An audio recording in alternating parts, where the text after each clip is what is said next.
Yo, what's up, everyone? It's Legacy Shinobi here, back with another mind-blowing What If. Today, we're diving into what if Naruto inherited the Moonlight sword style, a Naruto X God of high school crossover featuring Naruto and Kiomi. Before we get started, don't forget to like, share, and subscribe if you're ready for more of these wild what ifs. Alright, let's dive straight into the story. Chapter 11. Ichiraku Ramen and Hidden Roots. It was already night in Konoha, as both Kiomi and Naruto walked together.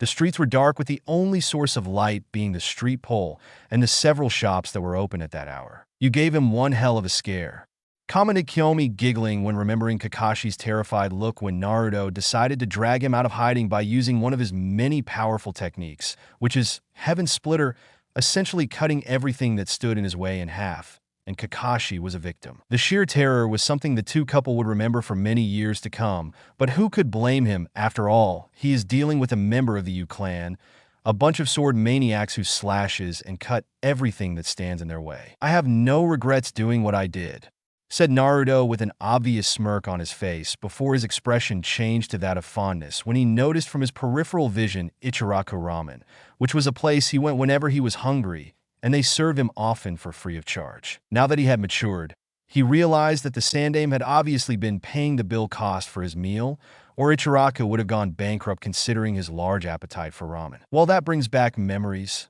spoke Naruto, before he turned smiling towards his girlfriend before he took her hand, guiding her towards the shop. "You did say you want to try one of the ramens in Ichiraku, and this is the perfect time to do it," said Naruto as Kiomi beamed as she wondered what kind of food did Ichiraku produce to have Naruto pretty much addicted to its taste. Walking inside the small shop, Naruto was met with the same bar where he spent most of his childhood, eating there either with the Ichiraku family or with Iruka, his academy teacher. It was a place where he built memories and bonded with his teammates back when Sasuke had managed to loosen up. "Welcome to Ichiraku Ramen," greeted Ayam.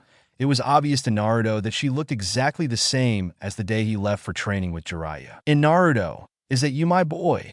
came the voice of Tsuchi, who glanced over his shoulder to see the customer and was shocked and overjoyed to see his favorite customer back in Konoha after almost 3 years of him being gone. Things were obviously not the same in Konoha after news reached Konoha of Naruto's achievements in Kirigakure Civil War, and at this point everyone could already smell an alliance that was waiting to be made. Tsuchi, for the first time, had started to witness people's opinion on Naruto change.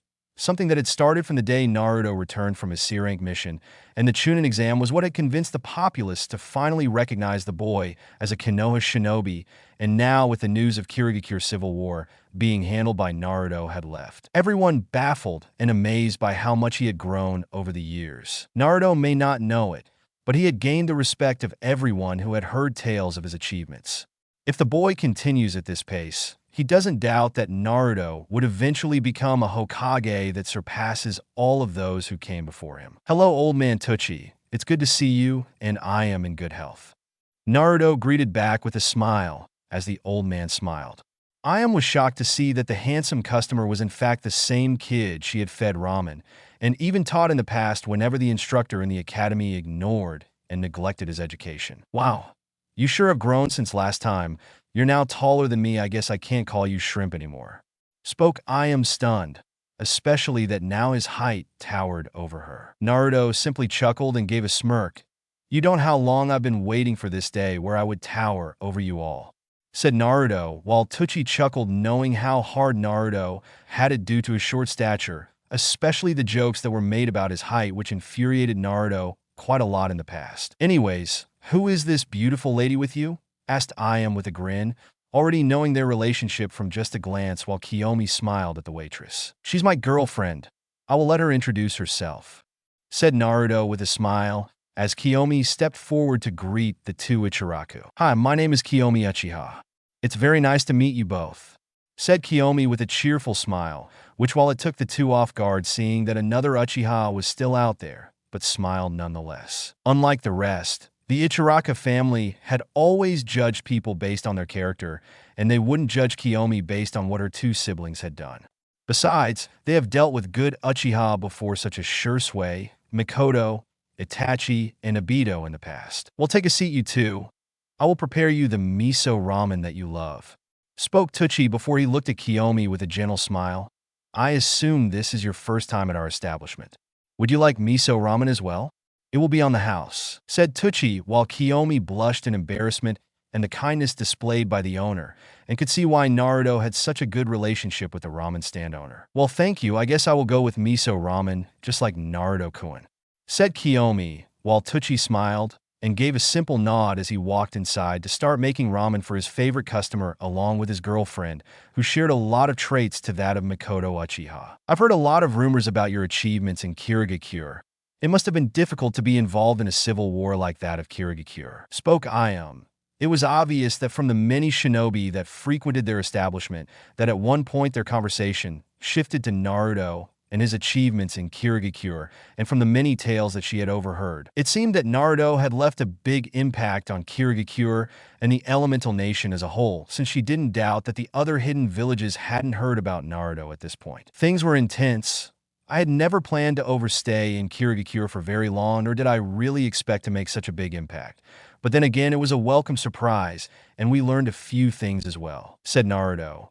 He first went to Kirigakure for experience, but getting himself attached to Kiomi and later getting involved with the rebel army had led to the events of Kirigakure being freed from its oppressive ruling by the Yonde Mizukage, who was an unwilling victim by a masked man with lone Sharingan eye. Kiomi looked at Naruto as she nodded herself. Well, being involved in the Civil War had kind of given us a lot of battle experience, since we had to deal with enemy ambush and assassination attempt along with other things. So I guess it wasn't really a useless endeavor, since the whole goal was to gain experience. Kiomi further explained the goal of their stay in Kirigakure, which obviously Iam didn't like. I still don't like it. Even though it's in your job description, it's still reckless to try and pick a fight with a nation that is at a civil war for many years now, said Iam with a mean glare that was directed towards Naruto, who rubbed the back of his head, sheepishly knowing that Iam cared for him a lot and didn't appreciate his reckless behavior, even back when he was a genin fresh from the academy. Sorry about that. I had my own reasons, and besides, it's not like I was going there expecting to survive without someone being there to train me, said Naruto, trying to explain himself, but it didn't quell Iam's sisterly love. Now that you mention it, what happened between you and Jiraiya-sama? This time it was Tucci who asked as he glanced from his shoulder towards Naruto, who went quiet for a few seconds, obviously, trying to pick his words wisely, since he didn't have a lot of problems with Jiraiya. I don't really have any problem with Jiraiya-sensei, but rather I dislike the pace that our training had been advancing at. Naruto spoke quietly before he placed a finger on his chin. Besides, Jiraiya-sensei, well, let's just say he has a very lack of self-control when it comes to his hormones, and it's hard to really see him as a role model considering some of the questionable traits he has, said Naruto, which made Iam frown knowing the eccentric behavior of the Toad Sannin when it came to women. She could still vividly remember the time that the self-proclaimed super pervert had attempted to flirt with her. Well, you can't deny that Jiraiya-sama cares for you, Naruto, spoke a voice that Naruto immediately recognized as he looked behind him, having sensed someone coming near the old stand revealing Iruka Yumino, his old Chunin instructor, who smiled awkwardly, still trying to get used to Naruto's new looks. Iruka-sensei, it's good to see you again. I see you still look the same, said Naruto, obviously happy to see the man who acknowledged him and tried to help him in the academy to the best of his ability. Well, you have changed a lot since the last time I saw you, Naruto, said Iruka, obviously hinting at Naruto's white hair and lack of whisker mark that had been part of his identity, not to mention his new attire that was free from the color orange, which is something that he never thought would be possible. He was at least glad that Naruto still loved ramen as he did, or he would have thought that the man standing in front of him was an imposter. You've been the talk of the village ever since word got out about your achievements in Kirigakure, and I'm really glad to see you back alive, considering how intense it is, spoke Iruka as he walked towards Naruto, pulling him into a hug, which Naruto accepted knowing how much the Chunin instructor cared for him. Well, I was planning to keep things incognito, so in order to avoid being put into the bingo book where I will find myself attracting unnecessary attention, but there were unexpected circumstances, so here I am, said Naruto with a small laugh, as Kiomi knew that it was mostly her that he had stayed as long as he did. Separating from the hug, Iruka took a seat where Tucci served the three of them ramen where they started to eat. Well, I'm happy to know that you have grown stronger and mature over those 2 years, even though I've heard about you ditching Jiraiya-sama midway through the training. You don't know how much problem it caused for Lady Tsunade, who had to keep things under wrap for as long as she did. Explained Iruka, having been made involved regarding Naruto, so-called defection from the village as Danzo and the other elders had put it. Well, I guess I have to apologize to her by giving her a portion of my winnings from my several gambling trips, said Naruto as Kiomi nodded with a smirk. Yeah, it really was funny how you had several casinos go bankrupt in just a day before being chased by a large mob, where you later earned the moniker the Neck Crusher when you send them to the hospital with their neck being snapped into a 90-degree, said Kiomi before she bursted out in laughter along with Naruto, as they recounted the day where Naruto had left several casinos with a bag filled with cash that is equivalent of several S-rank missions. The other occupants of the ramen stand shivered when hearing the two couples talking about one of their adventures. Tucci then joined in later in the laugh. You might want to be careful, kid, from the sounds of it. I think that Tsunade-sama will drag you into several casinos in order to make her happy, said Tucci. Gambling is quite a dangerous game. You could lose all of your fortune in a matter of seconds to someone else, and worse, you can't guarantee that the other player wouldn't cheat while playing, said Iruka, trying to be the voice of reason after having once gambled and had come to regret it greatly when he lost half of his saving and having to be comforted by Mizuki. Well, you see, Iruka-sensei, after ditching Jiraiya-sensei back then, I knew I can't survive on my own without money, so if I develop a skill in gambling, after all, one must earn a living some way, explained Naruto, sounding noble, while Kiomi had to stifle a giggle, knowing the type of person Naruto is when it came to gambling. After all, nobody gets called the gambling devil without a reason. Your skills, spoke Iruka before his face paled along with Tucci and Ayam when they saw the savage grin on Naruto's face, as fire seemed to be erupting from him, getting into his gambling mode, as Kiomi put it. Winning is everything in gambling. Show no mercy. Since these bastards want to work together to cheat me of my money, I find this an even match, said Naruto before he started to release an evil laugh which left everyone except Kiomi concerned for Naruto's mental well-being. All right, said Ayam with a large sweat drop as Naruto immediately returned to normal, having started to slurp the noodle down his throat as if nothing happened, and everyone except Kiomi had to be careful moving forward when discussing with Naruto about his adventure. Anyways, I've heard that you had the bell test with Kakashi this morning, spoke Iruka as he obviously wanted to know what happened. Well, Kakashi-sensei had surrendered after Naruto-kun decided to flex his muscle a little, which almost killed him if Naruto-kun didn't know what he was doing, said Kiomi, while Iruka obviously sweat dropped even more. I'm not going to ask how you got this powerful, because I think this is enough headache for today, said Iruka, obviously thinking that the whole thing got even more complicated. But then again, anything that revolves around Naruto is complicated, which mostly involves things that defies the natural order. Naruto pretty much finished his last bowl of ramen before he decided to conclude the night for today. Well, today has been a very long day. Hopefully tomorrow will be bearable, considering that we will eventually have to deal with the council, said Naruto while receiving sympathy from Tucci, Ayam, and Iruka. Naruto and Kiomi walked out the ramen stand as they marched towards the apartment, knowing that the next day will be a much longer and completely tiring day. Danzo was not amused, to say the least. The Kyuubi Jinchuriki was back in the village. That alone should make him elated, since the weapon of the village is back to its rightful place, and he could then set in motion his own plans by sneaking in one of his root operative into Team 7 with the purpose of keeping an eye on the leaf weapon and at the same time performing secret missions such as delivering files to his business partners such as Orochimaru, which would later help him in creating his ideal military village that will trample over all other hidden villages. His ideal village revolves around an obedient weapon that only does what it's told, and not the current weapon that is roaming around the elemental nation and the village as if it's owning the place. That needs to change, along with having conditioned shinobi forces that are free of the weakness of emotion. He can't have the village military thinking for themselves, because if that happens, they might eventually rebel against him, and he can't allow that to happen. After that, he could set in motion his own future plan of having Suna and Kiri to its knee before moving forward to do the same to the other hidden villages, ensuring that nothing could oppose the might of the Leaf Village. Sadly, that could only happen once he takes the Hokage hat from Tsunade, who, just like his old rival, is not willing to start a war. But now things have changed, especially now that he learned that Sasuke Uchiha and Itachi Uchiha had a sister. That alone had ruined his plan of having someone fill the empty void of Team 7, because she became the replacement. Other than that, he can't do anything to Kiomi because he knows for a fact that Itachi is aware that his own little sister is still alive, and if he did anything that would put the girl's life in danger, he would know, and he can't afford to fight against Itachi. Not to mention, the weapon had become extremely powerful in these 2 years to the point that if the boy kept growing at this rate, he fears that there will be no longer any chance for him to have the weapon under his thumb. If only Hiruzen had let him have the boy earlier, he could have secretly inducted the boy in his root division, where he would be conditioned to obey his every command and fight for the village's good interest. Then again, he can at least benefit from this in some way.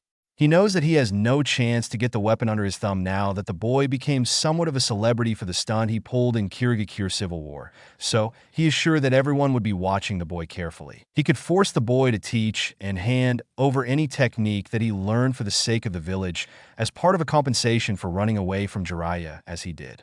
Tsunade might try to protect the boy, but he is sure that both Hamura and Koharu would be behind him supporting him. The boy is a master swordsman that alone is enough considering that Konoha lack master swordsmen, because the only one that remained in the village is Yugao Yuzuki, who is drowning in self-pity over the death of Hei Gecko, another master swordsman, who was killed during the Sound Invasion. He was confident that everything would go according to plans.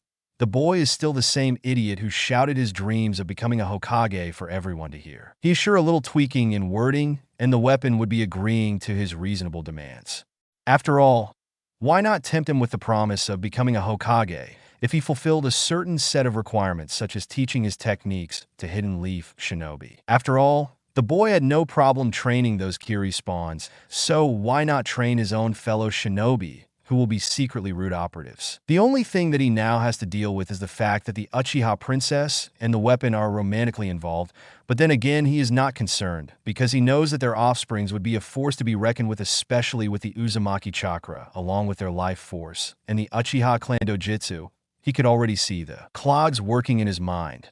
The potential of their offspring scares him and excite him both at the same time. Konoha will soon be undefeated as the Uchiha clan and Uzumaki clan will be revived, and he could manipulate them to obey him and work for the interest of the village. After all, everything he does is for the good of the village. He might not have gotten what he wanted from the beginning, but everything is walking right to its destination with him, sitting at the Hokage seat, which he could faintly hear calling his name. Sadly for Danzo, he had overestimated his capabilities and gotten too comfortable in thinking that his plans would work. His plans didn't take into account the existence of the one person who could foil his plans in a matter of seconds, and that would be Mirai herself, along with the fact that he had underestimated Naruto's potential, which would be his downfall. Chapter 12.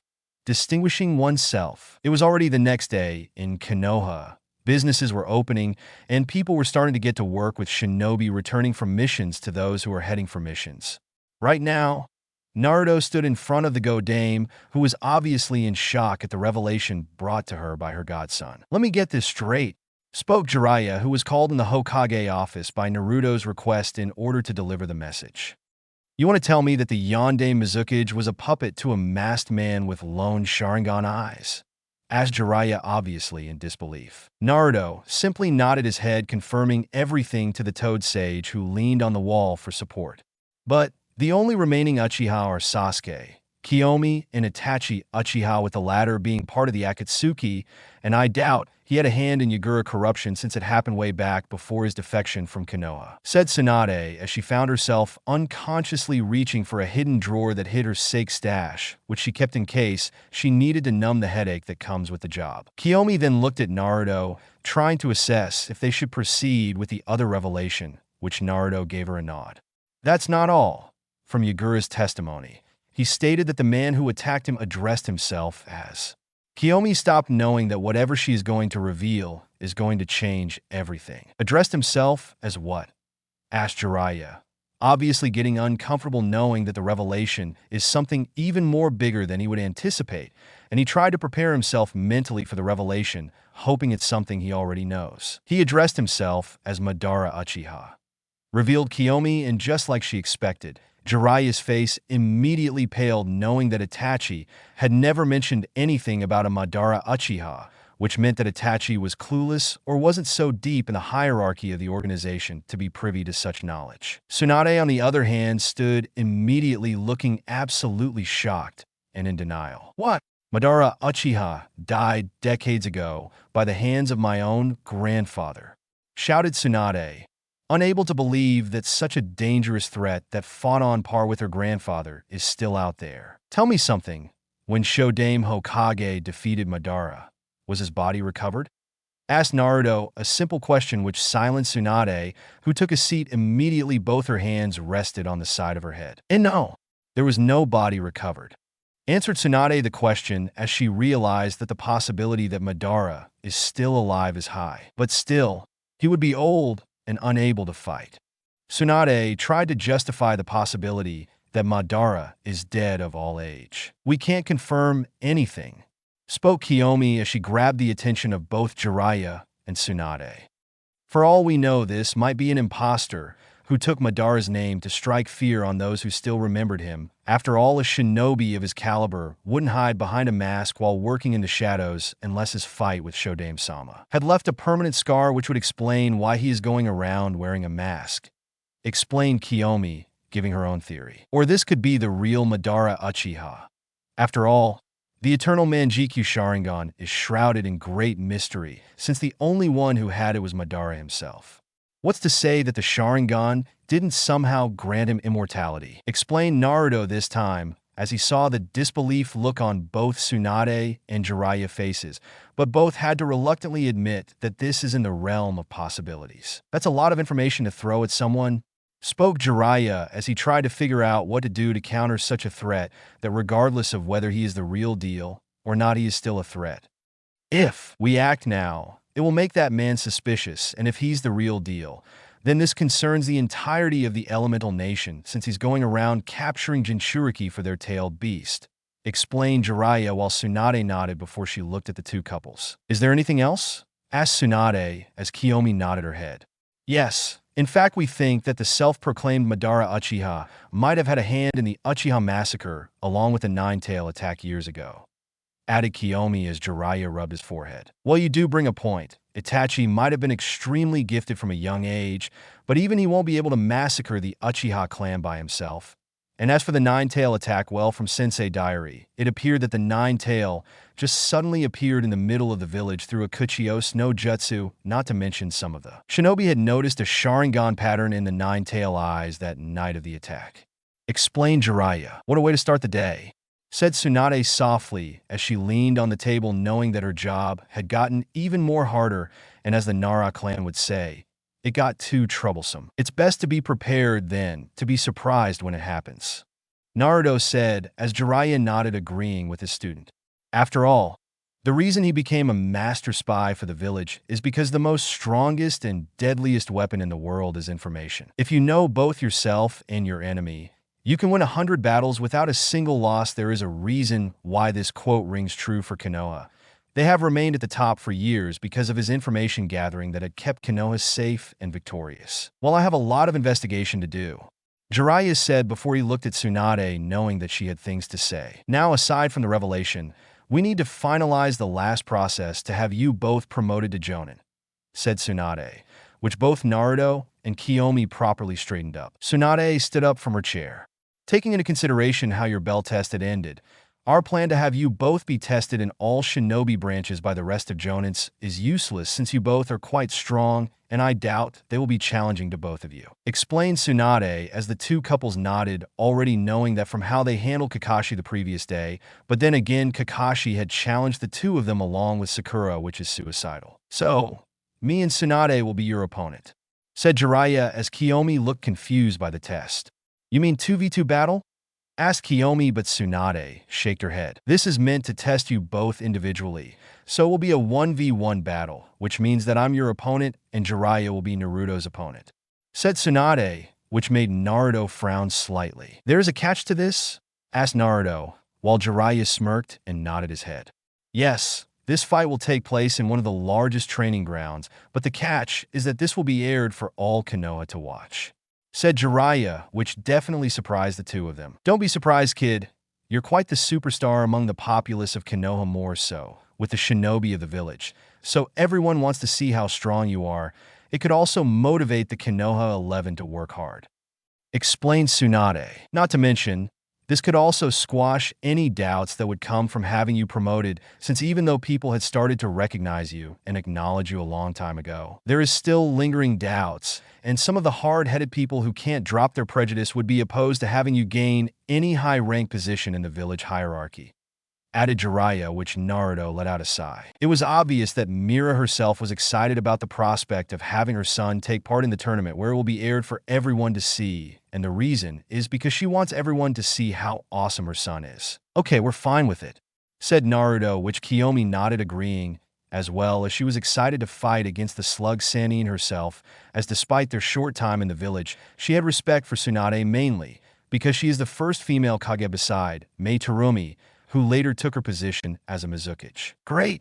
Don't expect us to be easy on you kids, so prepare yourselves, said Tsunade. Even though it had been so long since she partook in a battle since she took her position as the Godame Hokage, but now with the revelation of a self-proclaimed Madara Uchiha, she as the Godame Hokage need to be stronger than ever, if only to not be a burden to Naruto and Kiomi, who are continuously growing. The same here, kid, said Jiraiya with a smirk as Naruto returned the gesture with his own smirk, which terrifyingly resembled that of his mother Mirayu. I expect nothing less from you, old man, said Naruto, which Jiraiya was happy about knowing that his godson doesn't harbor any hatred towards him. The Konoha 11 were all walking together, excitement dancing in their eyes, as an announcement was made on the Hokage roof that a tournament will take place between Naruto Yu and Jiraiya of the Sannin, along with the second fight being between Kiomi Uchiha and Tsunade Senju herself. This was something that you don't get to see every day. It's not like those stupid Chunin exam, which is impressive. It will never measure to a battle between shinobi who are Kage level. This is the kind of thing that all shinobi worth their headband could really appreciate, to just lay back and pick some popcorn and watch the show. How troublesome! Shikamaru broke into a sigh as everyone looked at the lazy Chunin, who despite looking troubled his eyes said another thing. Everyone wanted to see how much Naruto had grown from back when he was just the hyperactive blonde who brazenly talked about his dreams of becoming Hokage. So the blonde brat returned to the village. I'm sure Gaara would have loved to meet him again after 2 years. Spoke Temari, who took her duties as a diplomatic liaison between Tsunade and Konohagakure. He's no longer the same brat you knew him to be. Temari, you should have seen that handsome face of his and that white hair of his that added to the appeal. I'm really jealous of his girlfriend, said Ino, letting out a sigh before gaining a dreamy look. Temari was a little disturbed by the Yamanaka, and even though she heard about the tales of Naruto and his achievements in Kirigakure, part of her believed it was just exaggerated. This might be a perfect opportunity for all of us to witness Naruto-san's strength firsthand. This could be a learning experience, said Shino, who adjusted his glasses. We will also get to see both Lady Tsunade and Jiraiya-sama fight. This is something that Lord Hayashi had been eagerly waiting to witness himself, said Niji, obviously having seen his uncle getting secretly excited at the idea of witnessing a fight with such magnitude. And Naruto-kun sure is S strong F for Lady Tsunade to have him fight Lord Jiraiya, said Hinata shyly, having not gotten over her habit of stuttering, especially that she is currently unable to get over her own feelings for Naruto despite knowing she had no chance to win him over. This is going to be the most youthful battle in the history of Konoha, said Lee, obviously excited with his eyes burning. Sakura, on the other hand, was slightly jealous. She knew that Kiomi was superior than her in every way for Tsunade to fight her. Sure, she had her fair share of spars with her mentor, but even she knew that this wasn't going to be a spar. It's going to be a full-blown battle where her sensei will be going all out, something that she had never done with her since at the end of the day, she was still not strong enough. She had a lot to learn if she ever want to stand side by side with Naruto, Kiomi, and Sasuke. The gap between her and Naruto has once again grown. Back then, she could have put some efforts to catch up to Naruto, but ever since the Valley of the End incident, along with the recent events in Kirigakure, Naruto was already several steps ahead of her, that she can no longer reach out for him with her hands. Power? She is the apprentice of Tsunade Senju, and is considered to be the second coming of her mentor, but the one thing that holds her back from truly shining is her resolve to differentiate between a person who is a lost cause and a person who needs help. Her love for Sasuke held her down. She knew that if the day comes where she has to make a decision to kill Sasuke, she won't be able to do it simply because her resolve is wavering. If Tsunade were to ever take Kiomi as her apprentice, she knows deep down that Kiomi will be her prized student. Kiomi had everything one could ask from an apprentice, which is an unwavering resolve that is ready to make hard decisions on the fly for the sake of everyone. She also fights not for others, but for herself, unlike her, who simply joined the shinobi life because of a crush over a person who didn't give her the time of the day. Kiomi is also a strong-willed kunoichi who has faith in others to fight their own battles, but not a blind faith. She can go forth and explain how much better Kiomi is compared to her, but it won't help her mental condition knowing that she is outmatched in just about every single thing. Stop comparing yourself to her, Sakura, spoke Tenten, breaking Sakura out of her thoughts as she looked at the weapon mistress who looked at her with a hard gaze. Both you and Kiomi are different people. You have your strong points, and she has her own strong points. I understand that you have a lot of doubts, and you're feeling inferior to her, and that frustrates you, but so is everyone else here, said Tenten, giving a word of advice to Sakura, who stayed quiet. Guy-sensei once told me to use my frustration as a fuel to get stronger. I used to feel inferior to Nijikuin because I had no talent in Jinjutsu or Ninjutsu, and instead of giving up, I chose to train even harder than before by honing my taijutsu skills so I can be as youthful as Guy-sensei, said Lee, who joined in motivating his one-sided crush on Sakura. Niji glanced at the pink-haired girl and let out a sigh. Motivating others wasn't his strong suit. He wasn't as charismatic as Naruto, Guy-sensei, or Lee in the matter. He was like Lord Hayashi, but more honest with his feelings. Sakura-san, you need to understand that in this world, there is no such thing as equality. Why do you think there is the main house and the branch family in the Hyuga clan? Why do you think there are ranks in the shinobi system? Asked Niji, as everyone listened to the Hyuga, who had grown over the 2 years. Back then, I used to think that things like this were determined by fate, and simply going against it was futile and a useless endeavor. That is until my fight against Naruto-san and the Chunin exam. I learned that I have a choice in life. My own life is mine to mold however I see fit. I was once told that the main house technique can only be used by the main house, but I, a member of the branch family, was able to use those techniques by just observing, said Niji. The moral of the story is that it's too troublesome to try and put yourself at her level.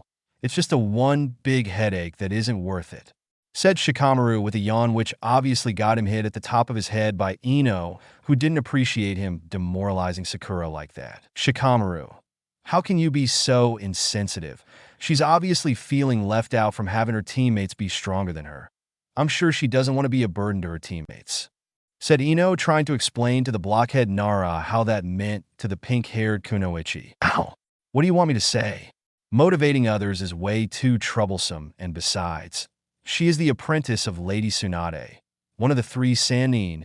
She is already stronger than most of us here, so I don't see a reason for her to sulk over something as trivial as that, said Shikamaru. Obviously being a Nara, he didn't have any grandeur ambitions such as becoming the best, so he was unable to understand Sakura's sentiment. Everyone had gathered into the Chunin arena, as everyone took their seat on the chairs ready to witness a battle that they doubted they would ever get to witness in their lifetime. Tsunade stood near the Kage seats, testing the mic, in which she will officially announce the start of the exam for having both Naruto and Kiomi promoted to Jonin rank. Now then, I welcome you all, and thank you for making time to witness a battle, which I'm sure will leave its mark in the history books of Konoha, as today we will be conducting a special exam in order to promote one Naruto Uzumaki-yu and Kiomi Uchiha to the rank of Jonin, announced Tsunade loudly and proudly. Everyone in the stadium was shocked when they heard the Uchiha name.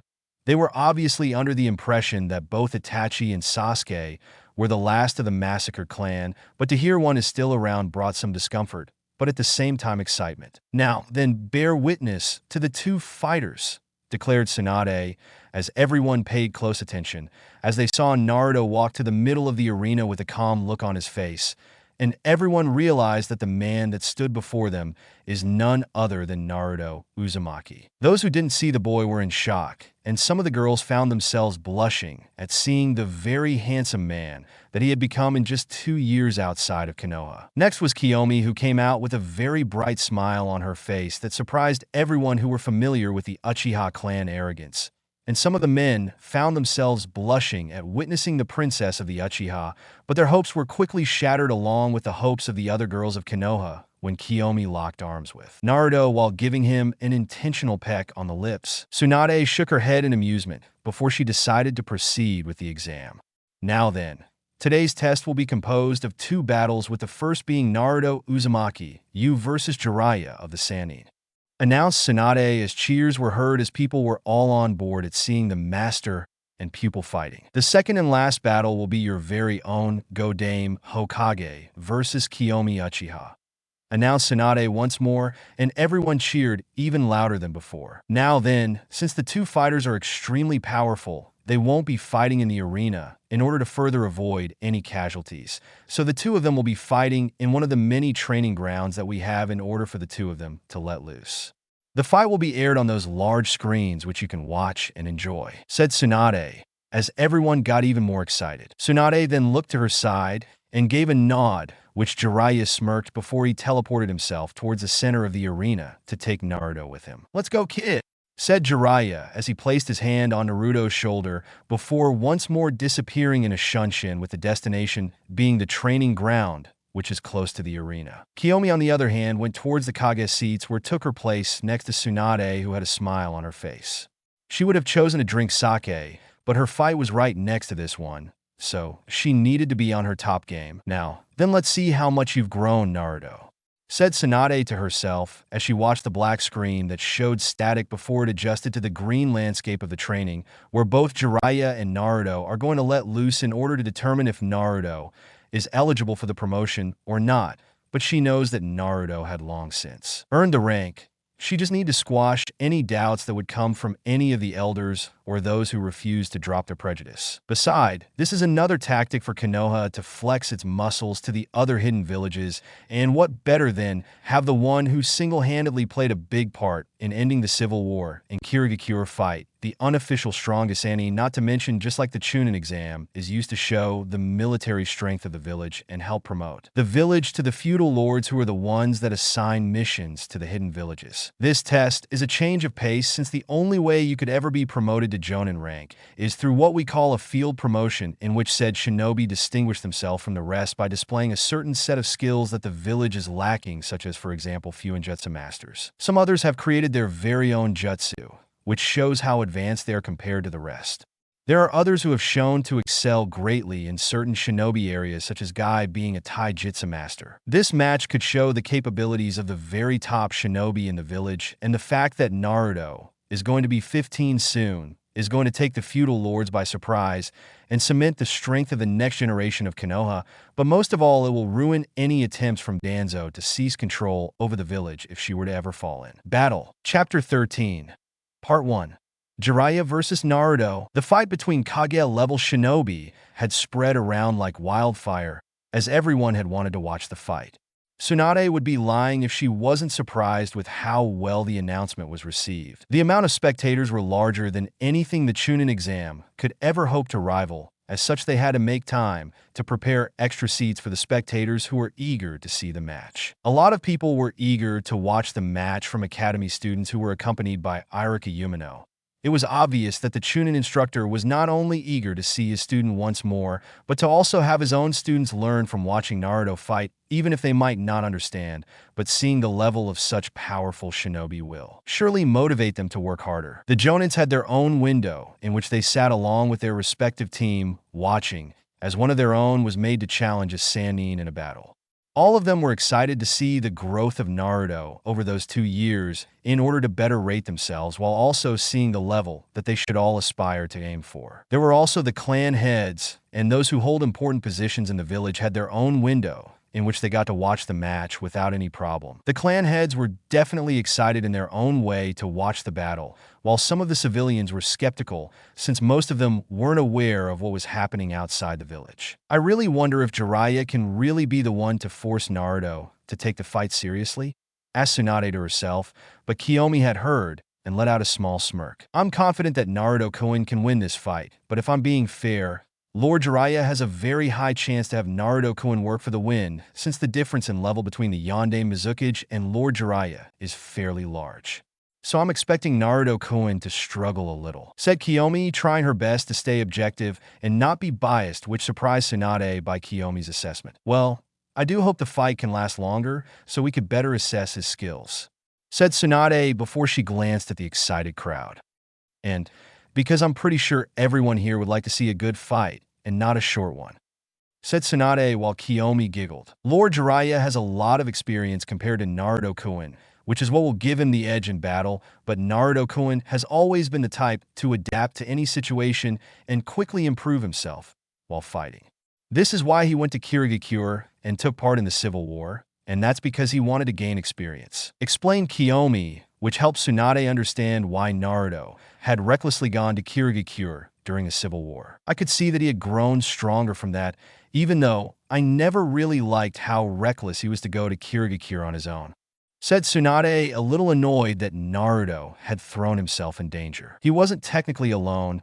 He had his mom by his side who was willing to help him, and then later on me, said Kiomi, correcting Tsunade's previous statement, which made Tsunade frown slightly. Tsunade trusts Naruto, even though he can often do reckless things even back when he was a fresh genin, but nobody could deny that the boy had all good intentions to protect the village, and that was shown through his action that resulted in their many alliances that was forged because of his nature to stick his head into other people's business in order to help them. Still, the whole situation surrounding Naruto's new mother was driving her nuts, not only because the council would definitely give her a headache once news reached their ears, since most would think that the QB is masquerading as Naruto's mother. And even though it may sound ridiculous, but Shikaku had previously done this by having Gaara call him mother. Aside from that, she was also curious in the fact that there are no records of a Mirai drove her nuts.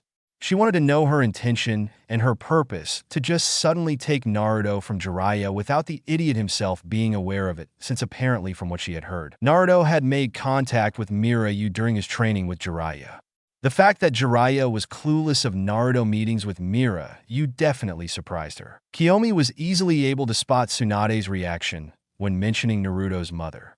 She wasn't going to reveal anything since it wasn't really her place to do so, and it was up to both Naruto and most importantly Mirai herself to decide to reveal information, but in order to put Tsunade's worries to rest, she decided to say a few things. "I wouldn't worry if I were you.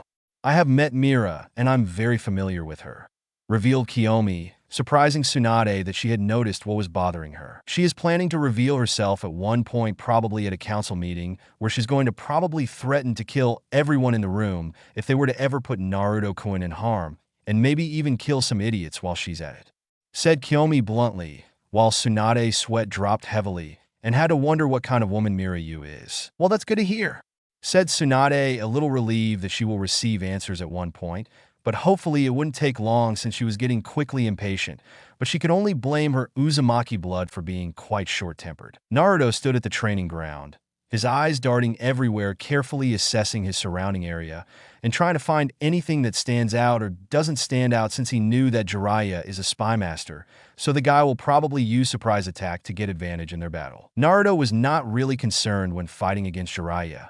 He knew he was stronger than Jiraiya, since he is capable of a lot of destructive feats which he had demonstrated the previous day in the bell test. He wasn't overconfident nor arrogant to believe that the battle will be easy, but rather he knew that Jiraiya will be a tough and an annoying opponent to deal with. But if he gets rid of any hiding spots that Jiraiya might try to use, then it will be Jiraiya's loss. In terms of physical strength, he was clearly superior considering the harsh training that he had endured under his mother training regiment. The only thing that would cause him trouble would be the toad summoning, especially the synchronization between Jiraiya and Gamabunta, which he had witnessed in their fight against Kabuto and Orochimaru during the search mission for Tsunade, but as long as he can avoid it, he is guaranteed a victory, since those require a crazy amount of chakra consumption. He also has his Chariok up his sleeve, which in itself is quite powerful, and will put him at the level of the likes of Hashirama Senju, who's considered to be the most powerful shinobi that to this day is unrivaled, but that was all due to the man's with style, but that's beside the point. "Are you ready, kid?" asked Jiraiya in a firm tone, apparently having gotten the resolve needed to fight his former student into a battle. "I'm ready, as long as you don't underestimate me. This battle might be the hardest and most challenging, so don't take me lightly," said Naruto, warning Jiraiya that he won't tolerate him underestimating him, which Jiraiya had nodded his head at. Naruto immediately pulled Bongxian from its sheath. It was a little bit overkill to pull a national treasure from the beginning, but Bongxian was the family heirloom of the Yu clan, so he used it with pride. Jiraiya, in response to Naruto drawing his sword, immediately took a fighting stance. Naruto immediately launched himself towards Jiraiya at a surprising speed, which took Jiraiya off guard. Jiraiya had reacted by hardening the hair on his head and shooting a multitude of hair senbon at Naruto, who wasn't the least bit surprised since this was one of the basic techniques that Jiraiya tended to use in any of his fights. Naruto immediately displayed his superior swordsmanship by parrying all of the senbons, even when Jiraiya had increased the speed, but he could only keep the technique for a few seconds before he had to stop noticing that not even one of his hair senbon had hit Naruto at all. Naruto, seeming unfazed by the previous attack, had continued moving forward with his speed, not even slowing down, as he launched an overhead slash that Jiraiya had immediately reacted to by jumping away, just in time, as his sword impacted the ground, causing the ground to be split in half, followed with a large crater, but not to the same intensity as his Heaven Splitter. Scary. What kind of training did he undergo to get this ridiculously strong? Jiraiya thought as he tried to suppress the shiver that went down his spine as he then weaved through hand signs. Fire release. Flame bullet. Jiraiya declared as he had gathered oil in his mouth and spit it out before igniting it. This resulted in a flame bullet to be launched at Naruto, which in a surprising twist of event, the flame bullet that was meant to slow down Naruto, or at the very least wound him a little, was cut in half by Naruto's sword. Due to Jiraiya's surprise, he wasn't able to defend himself properly as Naruto appeared and did a diagonal slash that cut through Jiraiya's shoulder to waist, but it was a shallow cut since Jiraiya had did a seal-less substitution jutsu that resulted in a trunk to take the full brunt of the attack that shattered it. The crowd was roaring in excitement. It was only a few minutes in the battle, and things were already getting exciting. Some people were expecting that Jiraiya would be the one to overwhelm, but at this point, it seems that Naruto was the one who was overwhelming Jiraiya. All the attacks launched by Jiraiya were being parried away easily by Naruto, who was not even fazed by its lethality. The fact that Naruto had even split a C-rank fire jutsu had sent the crowd into a frenzy of excitement, especially the kids at the academy, who were the most excited out of everyone. That's nuts. I thought the rumors about him were just an exaggeration, but to split a C-rank fire jutsu is insane. Asuma was the one to comment as his cigar that was resting in his mouth had fallen on the ground because of his shock. Despite being a wind user, he happens to know quite a good number of fire jutsu, and the flame bullet was not a technique to sniff at since his father, the Sandaime Hokage Hiruzen Sarutobi, had used this technique quite often when in battle, so he knew that it was a very powerful technique. Amazing! I don't think I can ever do that, said Kiba in amazement. He can't even do something as cool as that.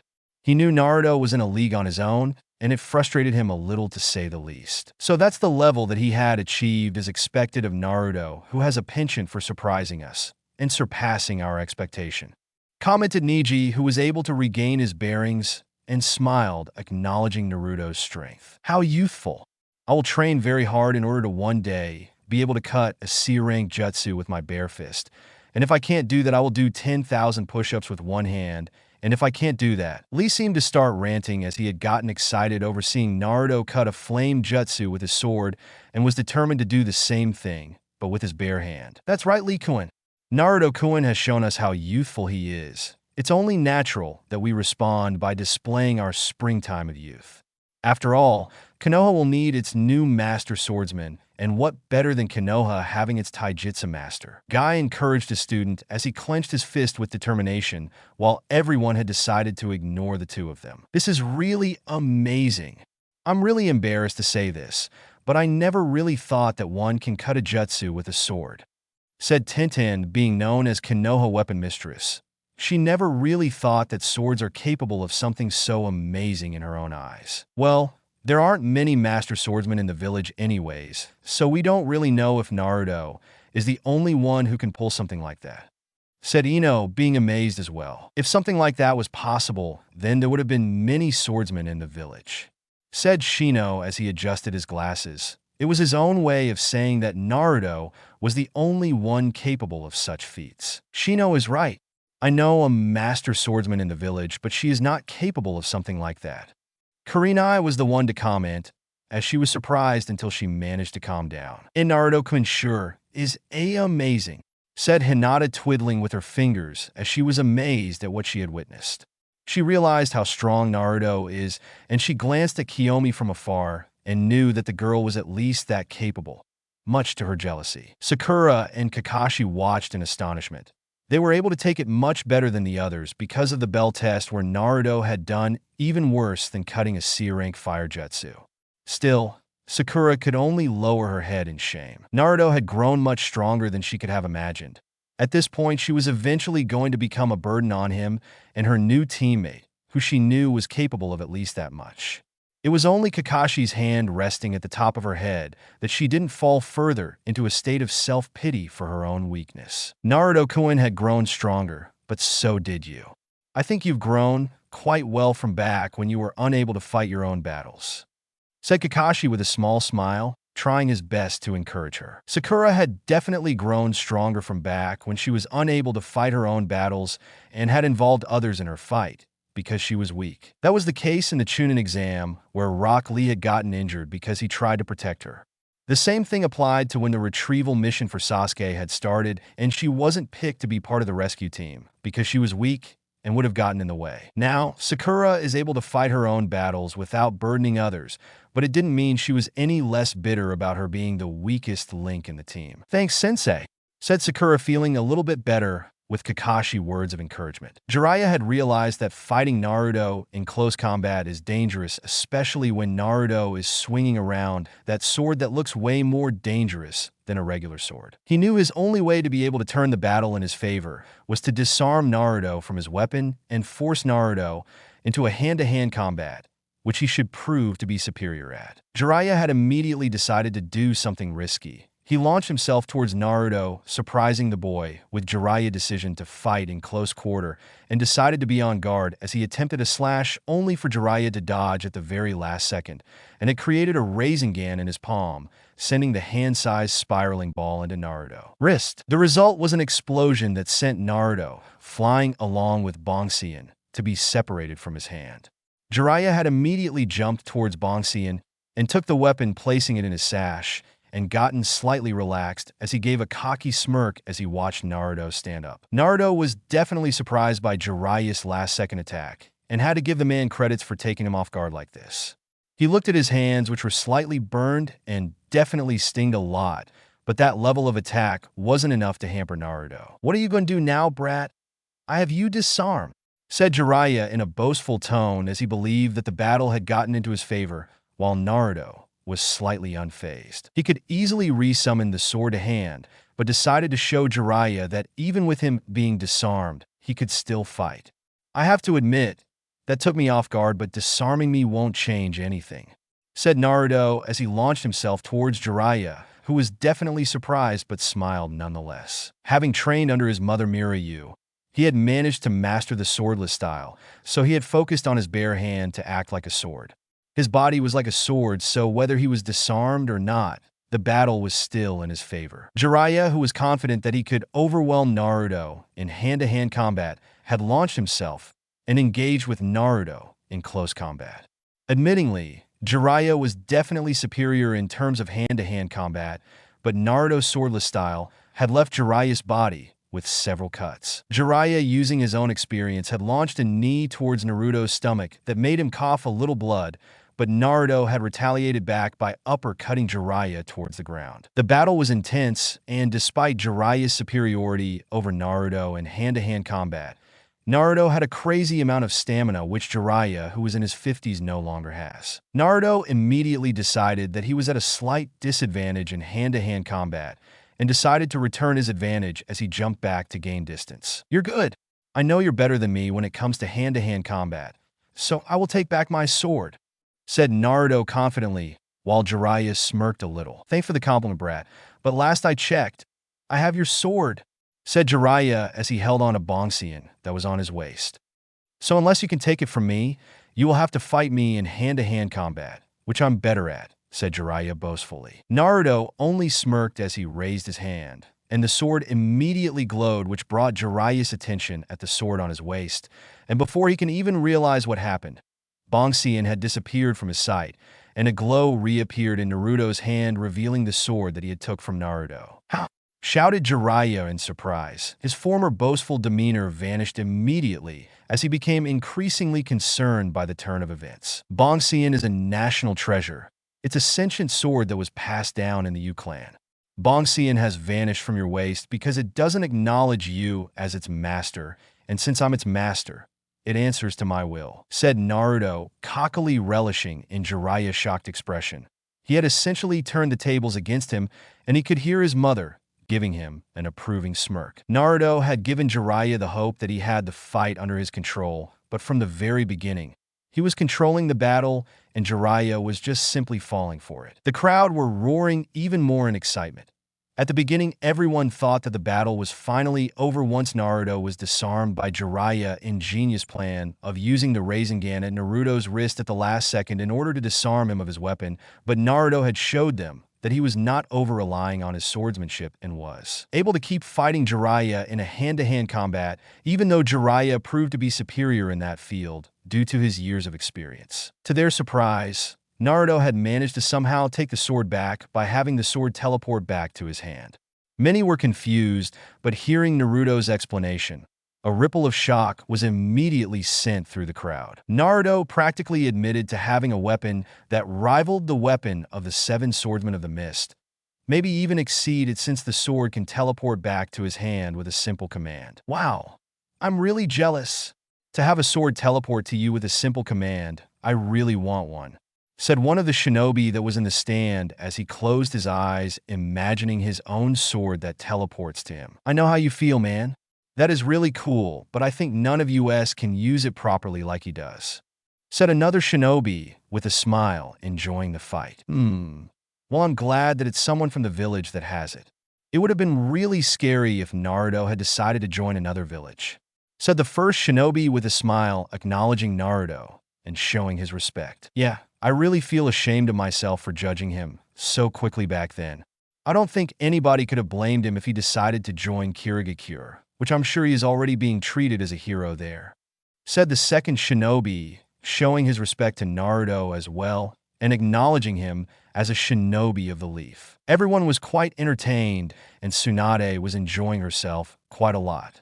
She had been shocked when Naruto had first cut a C-rank jutsu with a single slash and was slightly annoyed with Kiyomi's smug look. When Jiraiya had disarmed Naruto, she thought that the fight might end since Naruto had shown that he was only a swordsman, but Naruto had displayed a good hand-to-hand combat that is highly dangerous in itself. Naruto had later done something so outrageous when he teleported the sword back to his hand, and even explained that he practically had a sword that is only rivaled by the blades of the seven swordsmen of the mist. Tsunade then looked at Kiomi, who seemed to cheer loudly for her boyfriend, not even caring at what others thought about her. Why are you surprised? Shouldn't you have been used to this already, considering that Naruto-kun has a habit of making the impossible possible? Said Kiomi as she looked at Tsunade, who let out a sigh. You're right. Why am I even surprised? I should have been used to this, but that's simply concerning me. His level of growth is nuts, said Tsunade, while Kiomi understood what she meant. Can you really say that Big Brother Itachi had awakened his Sharingan at the age of 6 and mastered it at the age of 8 to 9? He became an AMBU captain at the age of 13, where kids his age should be Genin-level shinobi, said Kiomi, while Tsunade's sweat dropped a little. Well, you can't expect me to be surprised. Naruto was definitely strong back then, but he was only a low chunin to mid chunin at best when he's at base, and only his Kyuubi chakra and his unpredictability that managed to push him further, said Tsunade. She was by no means saying that Naruto was weak, but you know that he has a lot of untapped potential. I'm sure that you've seen this at one point, especially when he mastered the Rasengan in a week. He just needed someone who was willing to watch over his training and not ditch him, said Kiomi, making a jab at Jiraiya and Kakashi, as the former has a habit of going to brothels and a habit of spying on women at the hot spring for inspiration for his book. The latter, on the other hand, had his hand tied because of the council ordering him to train the last Uchiha, and his emotional problem had made him a bad teacher in the eyes of Naruto, since Kakashi had thrown him to Ebisu for chakra control training. You're right, he had a lot of potential even back then, but to think that this is the level of strength that he had achieved under a good mentor. I have to admit, Mira, you had done a fantastic job at raising him and maturing him in just 2 years, It makes me wonder what would have happened if we let him continue the 3-year training. Tsunade said, acknowledging Mira for having trained Naruto to this level of strength that he wouldn't have achieved with Jiraiya. Jiraiya had finally realized that the table had been turned against him. He knew that all his jutsu in his arsenal would prove useless against Naruto as the fight dragged on. In his base form, he was weaker than Naruto by a lot, and would need to use tricks like the one he did when he disarmed Naruto off the sword, but that proved to be fruitless since Naruto can re-summon the sword whenever he felt like it, so Naruto is always at his best. The only way he can gain advantage is through his summoning jutsu. He had hoped to not be forced to use it, but at this point he needed an extra hand. After all, he is Jiraiya of the Toad Sannin, which means that he is famous around the Elemental Nation for his ability to synchronize with the Toad boss Gamabunta. It's just like Naruto's father, who was known around the Elemental Nation as the Leaf Yellow Flash. He was known to use toads not only for spying, but also in his battles. He was impressed that Naruto had forced him to use such force in his battle, and it showed that Naruto had grown stronger to challenge him at his best. I've underestimated you, Naruto, but no more. It's time I show you why I was called the Toad Sannin, declared Jiraiya proudly, as he bit his thumb a signal that he was going to use the summoning jutsu. Naruto responded to this declaration by waving his sword in a circular motion that gave an illusion of several swords that overlapped each other. Bring it, Jiraiya. I won't lose easily. I still have a lot to reveal yet, but let's see if you're strong enough to have me fight at 100%, said Naruto, as arrogant as it may sound to others. Naruto was hoping that Jiraiya would be the first to give him a good fight. Mira is much more stronger than him, so Naruto didn't include her in the list of the people, since he has a long way to reach her level of strength. But if Jiraiya had proven that he is capable of contending with him, then there is a chance for him to grow stronger as well and learn something from his opponent. Everyone in the stadium knew at this moment that the warm-up was over and the real fight was about to start, and everyone couldn't help the excitement of seeing the two of them get serious. Chapter 14, Part 2, Jiraiya vs. Naruto. So cool. Konohamaru's voice could be heard as he had just recently come to the village from a C-rank mission, and he was glad that he was able to come in time to witness such a high-scaled battle where his brother figure and boss is fighting a Sannin as equals. He was a little miffed out because he wasn't in the village when Naruto had come back, since he probably would have liked to get the chance to brag and show Naruto the apartment that he himself had taken to cleaning for him in preparation for the day when he returns to the village. Wow, I didn't know that swordsmanship is really that powerful. Udon was the one to comment, as he was mesmerized by what he had bared witness in just those few minutes in battle. He really looks good with the white hair. I didn't think he would look so attractive. Moegi commented with a dreamy look, while Konohamaru can be said to be slightly irritated by the comment, having taken offense in it. What do you mean you didn't think he would look attractive?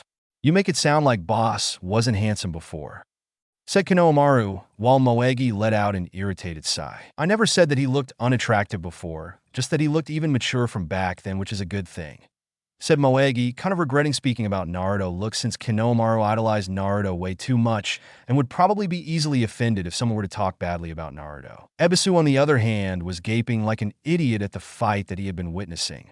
He, like all other shinobi of Konoha, had heard the tales of Naruto achievement in Kirigakure, and like most others, he suspected that it was just an exaggeration. He knew that Naruto had, of course, grown from back then, but there are things that when you hear, you can't believe it because it's just not natural and way too crazy. Now the proof is laid in front of them.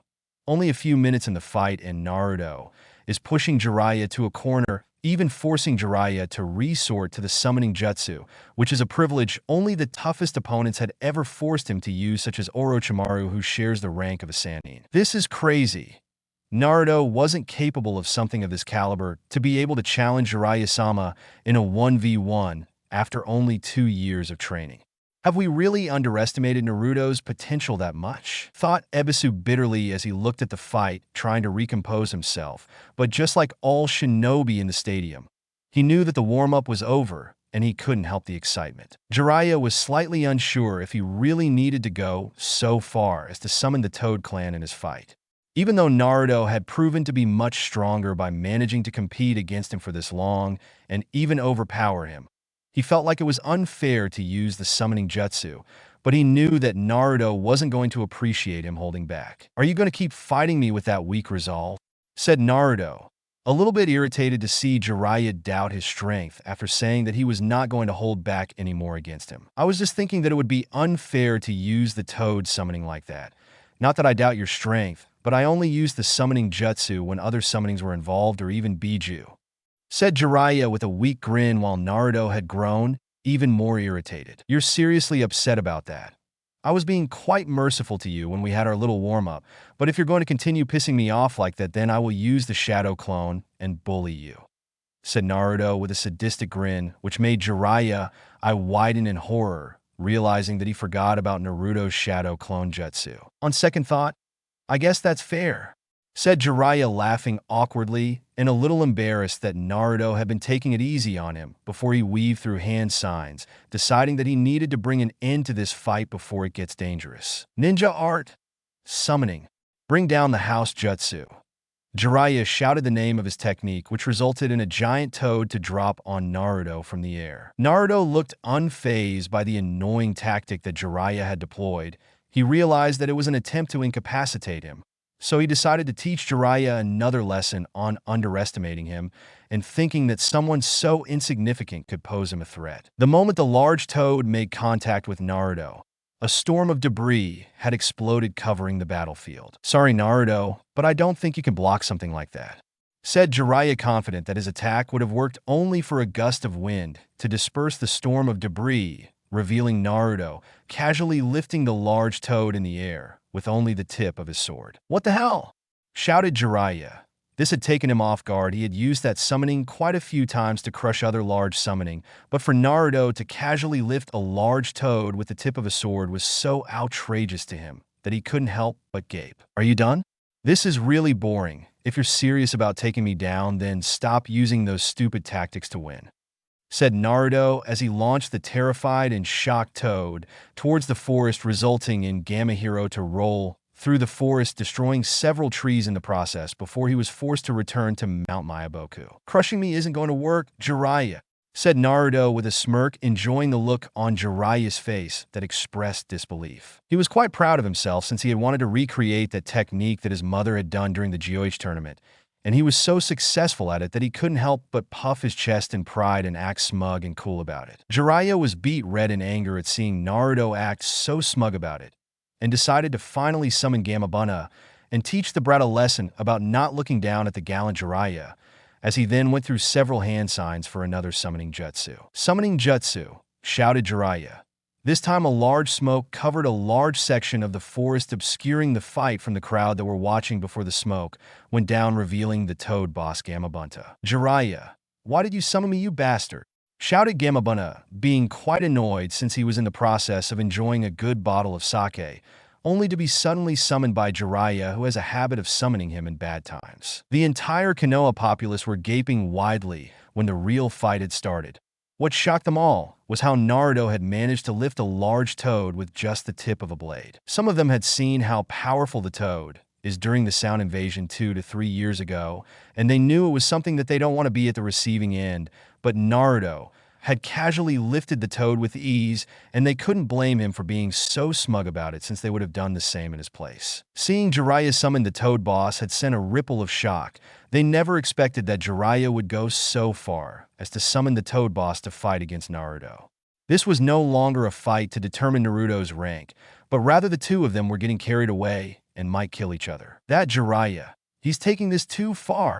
Tsunade clicked her tongue in annoyance as she bit her nail in frustration, contemplating if she should put an end to this fight before it could get so far. I don't think he's taking it too far.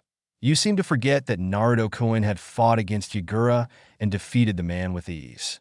Jiraiya will lose if he were to continue underestimating Naruto-kun, said Kiomi in a serious voice that surprised Tsunade. Since you know Naruto the best, how much percentage is he using?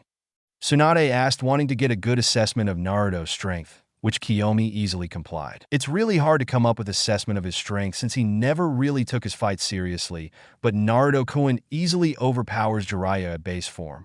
The only way for Jiraiya to actually do damage is use cheap tricks like the part where he tried to disarm Naruto-kun from his sword, said Kiomi, which Tsunade found herself agreeing with. Yeah, lifting a summoning toad is not something easy to do. I doubt even anybody could do something as outrageous as this, agreed Tsunade, seeing as Naruto base form alone made him capable of lifting a summoning toad, and that was just his physical stats without any enhancement. Jiraiya can actually push Naruto into a corner if he uses the Toad Boss, but that would be only for a few minutes before Naruto decides to retaliate by either using the Shadow Clone like he had stated, or to use more of his power. Said Kiomi, before she decided to give a final conclusion. In conclusion, if we were to evaluate him, I'd say he is superior in physical strength, which was displayed by his lifting strength alone. He is also known for his speed since he can blitz his opponents and cut through them before they could react or come up with counterattacks. As for durability, well, just as he can lift a mountain-sized toad, he can also shrug off attacks that would leave any normal person with several broken bones or even dead. Said Kiomi before she decided to add more, while Tsunade was speechless. There is also his stamina. Even before his training trip, he was considered to have a lot of stamina for his age. After his training, he can continue fighting even if he is dead, since I've seen the training that he was put through. Not to mention his stamina is something that shouldn't be underestimated. He's a total beast both in stamina and size. Said Kiomi with a small nosebleed that took Tsunade off guard and made her disturbed by how shameless Kiomi is. Mira had definitely rubbed off on Kiomi. You seriously have problems. You need help, said Tsunade as she looked at the Uchiha girl, who doesn't have the stuck-up attitude that resulted in her caving many Uchiha faces in the past. You're like me, but the difference between us is that I don't hide what I want, but you hide what you want. Life is short, so why should I waste my entire life trying to suppress my desires and then end up regretting it? Being a shinobi means that we live every day knowing that we might die on a mission. I'm sure you've seen many of your friends and family die, and you have many regrets when it comes to them. Said Kiomi, not filtering her words since Tsunade needed to hear it. Tsunade should be angry, but couldn't find herself getting angry since Kiomi was right. She remembered her brother Nawaki's death, her lover's Dan death, and Jiraiya, who had been pursuing her even when she had hit him almost all the time for being honest with how he felt about her. Without knowing it, she had been suppressing herself almost all the time. We live in a world where shinobi are sent to kill for the sake of their village prosperity. We live in a world where child soldiers are a thing, where children are sent to fight in adult war. We live in a world where hidden villages create jinchuriki for their selfish wars, and then end up abusing them just because of their fear. Said Kiomi as she recited the dark nature of the world they live in, which made Tsunade flinch when the word jinchuriki was mentioned. Every shinobi has something that keeps them sane. For Jiraiya, he peeps on women and writes his book because that is the only thing that helps him not think about his many failures. Kakashi reads books in public and does eccentric stuff to keep himself sane. Naruto proclaimed his dreams loudly to hype himself up and convince himself that he can become Hokage. He also did pranks around the village, from graffitiing the Hokage monument to an entire city block to get his mind off his feeling of loneliness. You also cope by drinking sake and gambling even when you know that you're not good at it. Kiomi continued that Tsunade couldn't help but shed a small tear. Stop running away from yourself. You have a lot of people around you. I only have Naruto since my entire clan are killed. My adoptive family are killed, and my two siblings are now a rogue shinobi with Sasuke going after Itachi for revenge. I don't know if I can save the two of them, which is why Naruto is the only thing that gives me strength to look forward to another day. Said Kiomi with a smile as she watched Naruto fight. Tsunade felt like her whole tantrum that she had thrown all those years ago to be stupid and childish. She had Shizen, who had been by her side from the very beginning, tolerating her whenever she went to gambling that resulted in her debts increasing. She had her sensei, but he was killed by Orochimaru without even having the chance to see her or even get the chance to witness her being crowned as the Godame Hokage. She had Jiraiya, who after many decades together had still loved her even when she had hit him and treated him as an idiot and a pervert, but Jiraiya so far had been honest with himself. After returning to Konoha to become the Godame, she had created many bonds that she had come to cherish. From Naruto, who had first saved her from herself, and had even reminded her of her little brother Nawaki, making her even more attached to him than before. There is also her apprentice Sakura Haruno, who, while she disliked the girl's obsession over Sasuke, she still loved the girl and saw her as another daughter and had trained her so she wouldn't go through what she did. You're really wise and strong to be able to smile like that. It makes me think that I have been throwing a lot of temper tantrums in the past. Said Tsunade, feeling ashamed of herself. Kiomi could only giggle at the Hokage, who smiled. Well, I have cried a lot in the past and have blamed the world quite a lot for my bad luck. I just realized that there is no way to bring back time, so I decided to simply adapt and do something with my life. Naruto-kun had also been there to give me a shoulder to cry on, and while he never cried, but his mother had always been there for him. Whenever he's around her, he's like a small child wanting her attention. The two of them, when left together, tend to do crazy stunts, said Kiomi, laughing as she remembered some of the many crazy stunts that were pulled by the mother and son duo. Tsunade smiled in amazement and realized that Naruto, who had watched other children enviously for having parents, had made him relive his childhood, with Mira being willing to take the role of a mother in his life. She really felt ashamed of herself for not noticing Naruto's suffering. Jiraiya had taken to jumping on top of Gamma Bunta, who was not in the least bit amused by being summoned so suddenly. Jiraiya, why the hell did you summon me, you bastard? Shouted Gamma Bunta. Sorry, Bunta, but I really need help in this fight. You see, I was meant to test Naruto to see if he is eligible to become a Jonin, and well, everything I've thrown at him is useless, and if I don't take him seriously, he might kill me, said Jiraiya nervously as he pointed at Naruto, who didn't move from his place to allow Jiraiya to summon the Toad Boss. Gamma Bunta looked at the ground and was surprised to see the same blonde kid, but now with white hair. What the hell? Is that the same brat who threw a lot of tantrums? Asked Gamma Bunta in disbelief, which irritated Naruto quite a lot and decided to be extra harsh on Bunta. Shame on you, Jiraiya, to be overpowered by a kid so easily and to need me to fight your battle. You're getting rusty, said Gamma Bunta, reprimanding Jiraiya, who felt embarrassed by being scolded. Naruto decided to use Falchion, which is Lubu trademark Hair-Dormant. With Naruto now using his Chariot, this meant that his stats would increase dramatically.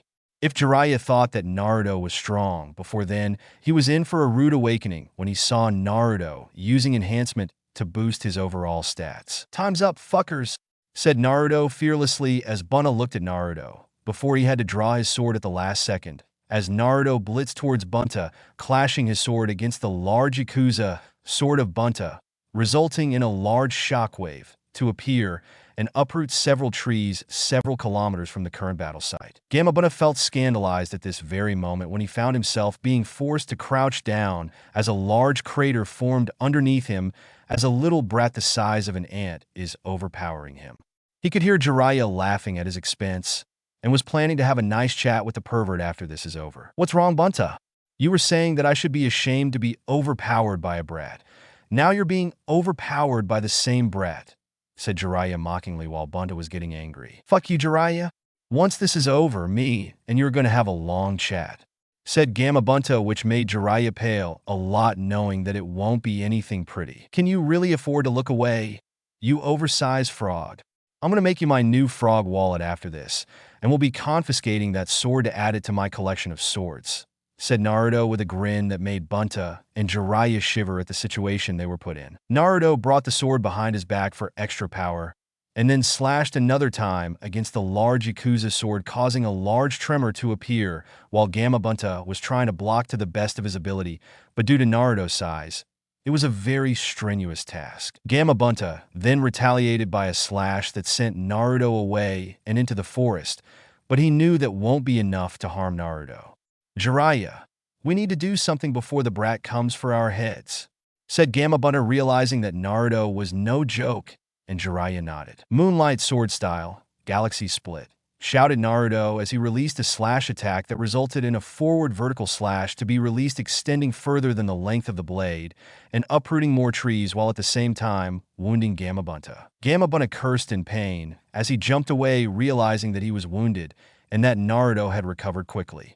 Gunshot, shouted Gamma Bunta as he kneaded and converted his chakra into water, resulting in Bunta to shoot out a condensed blast of water at Naruto. Naruto grinned as he launched himself like a rocket towards the water blast with a fearless smile as he raised his blade one more time for another technique. Mountain Slash, declared Naruto another time as he split the condensed water in half, resulting in a large rain to cover the field, but it didn't touch Naruto, who was airborne and launching himself towards Bunta and Jiraiya. Bunta, give me some oil, shouted Jiraiya as he went through a series of hand signs which Bunta had cooperated with. Okay, shouted Bunna as he placed both his hands on his stomach and took a large inhale, as if ready to spew the oil from his mouth. Fire style, toad oil flamethrower, shouted Jiraiya as Bunta had shot out a jet of oil from his mouth before Jiraiya followed with spewing a blast of fire onto the substance to ignite it.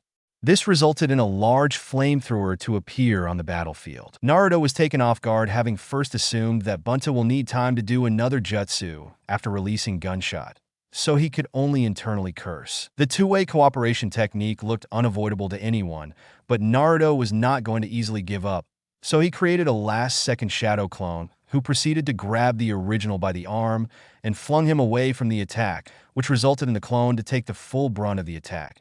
But it didn't mean that the original came unharmed since he was slightly burned. Naruto, who was flung away, had impacted the ground a little harshly, but he came out with the least bit of damage, which was a good thing. He was using his Chariok, so his durability had increased quite a lot, but having a fire jutsu of that magnitude is something that would have hurt him a lot. Naruto then stood up quickly, ready to retaliate, while both Jiraiya and Bunta were quite surprised by Naruto's ability to think under pressure and ability to stand back. The crowd were roaring even more than what was thought possible.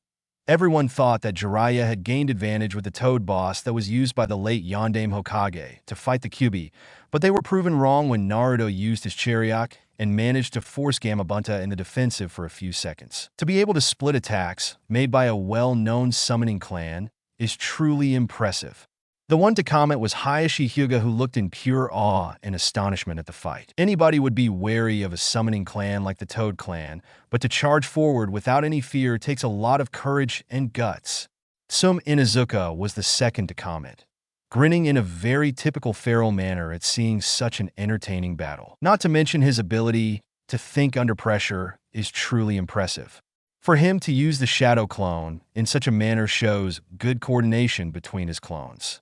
Shiba Aburame commented, giving Naruto credit for his ability to think under pressure, which not many possess. I think his lifting strength is the most impressive. I never heard of a person capable of lifting a summoning toad with the tip of a sword. If you ask me, that requires a lot of concentration that most people his age lack. Said Choza, taking more interest in Naruto lifting strength and his strength in general. It really scares me how much he has grown in just 2 years. I really hope that our children could be inspired by Naruto's strength and not be easily discouraged. Said Inoichi with a smile as he looked at his daughter from afar, hoping that she was watching and was being motivated. Still, I'm more curious about the weird thing on the top of his head. Shikaka brought everyone's attention to Naruto's Chariok. Well, from the looks of it, this weird thing is probably responsible for his increase in stats. Probably something similar to an 8 inner gate, since he is able to compete with the Toad boss. Choza commented, which the others nodded their head at. Also, I'm quite curious. Why did he choose to avoid the attack? Shouldn't he split the attack like he did before? Asked Inoichi, bringing up another good point. Even if Naruto were to split the attack in half, he would have been in the middle of a powerful flame jutsu that would have harmed him, so he chose to instead dodge that attack. It was a very wise decision to avoid an attack of this magnitude. Hayashi answered as he nodded his head in appreciation of Naruto's ability to know when there are things that he needs to get away from. Well, at least he knows when there are things that need to be avoided. He had come so far from back when he rushed blindly in battle. Shikaka commented, appreciating such a trait from Naruto, as the others nodded their heads, before he looked at the Hokage, who was equally shocked by the battle as them and everyone else. Well, I think Naruto deserves to be promoted to a Jonin. Nobody can ever complain about him being undeserving of the rank, nor can anyone deny that his achievements in Kirigakure were just exaggerated tales. Shikaku spoke his thoughts to everyone who nodded their heads. I don't think anybody can deny him that rank.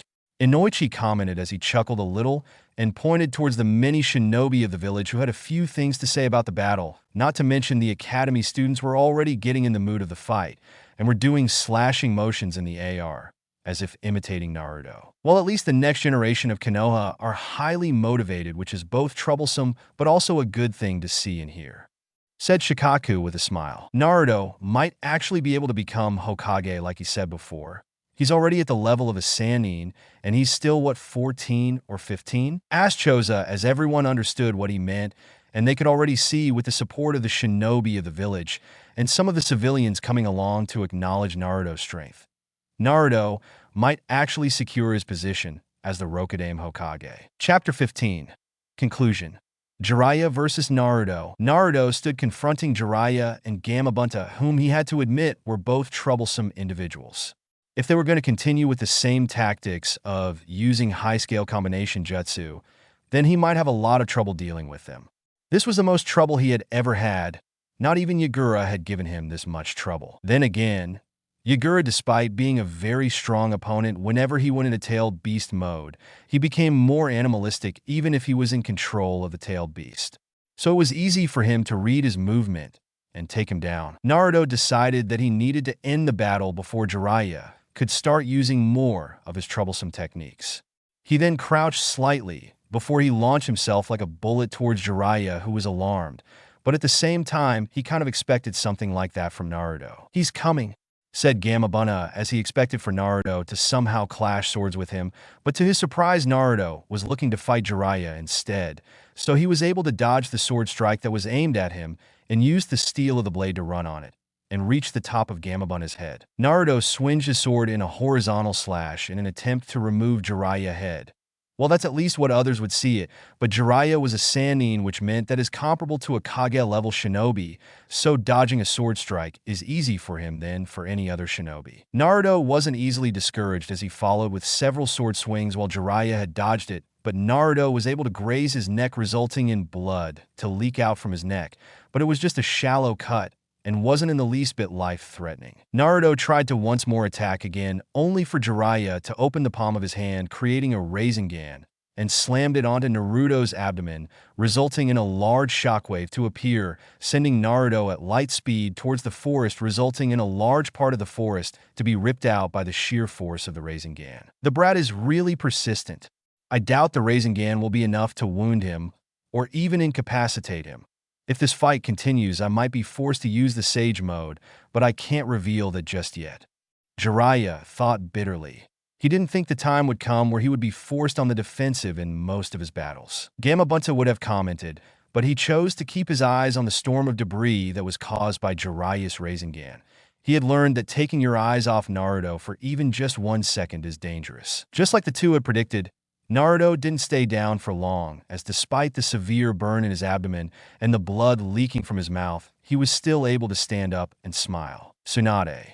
As much as she was amazed by the scale of the battle and how strong Naruto had grown in those 2 years, she realized that this battle needed to be concluded as quickly as possible.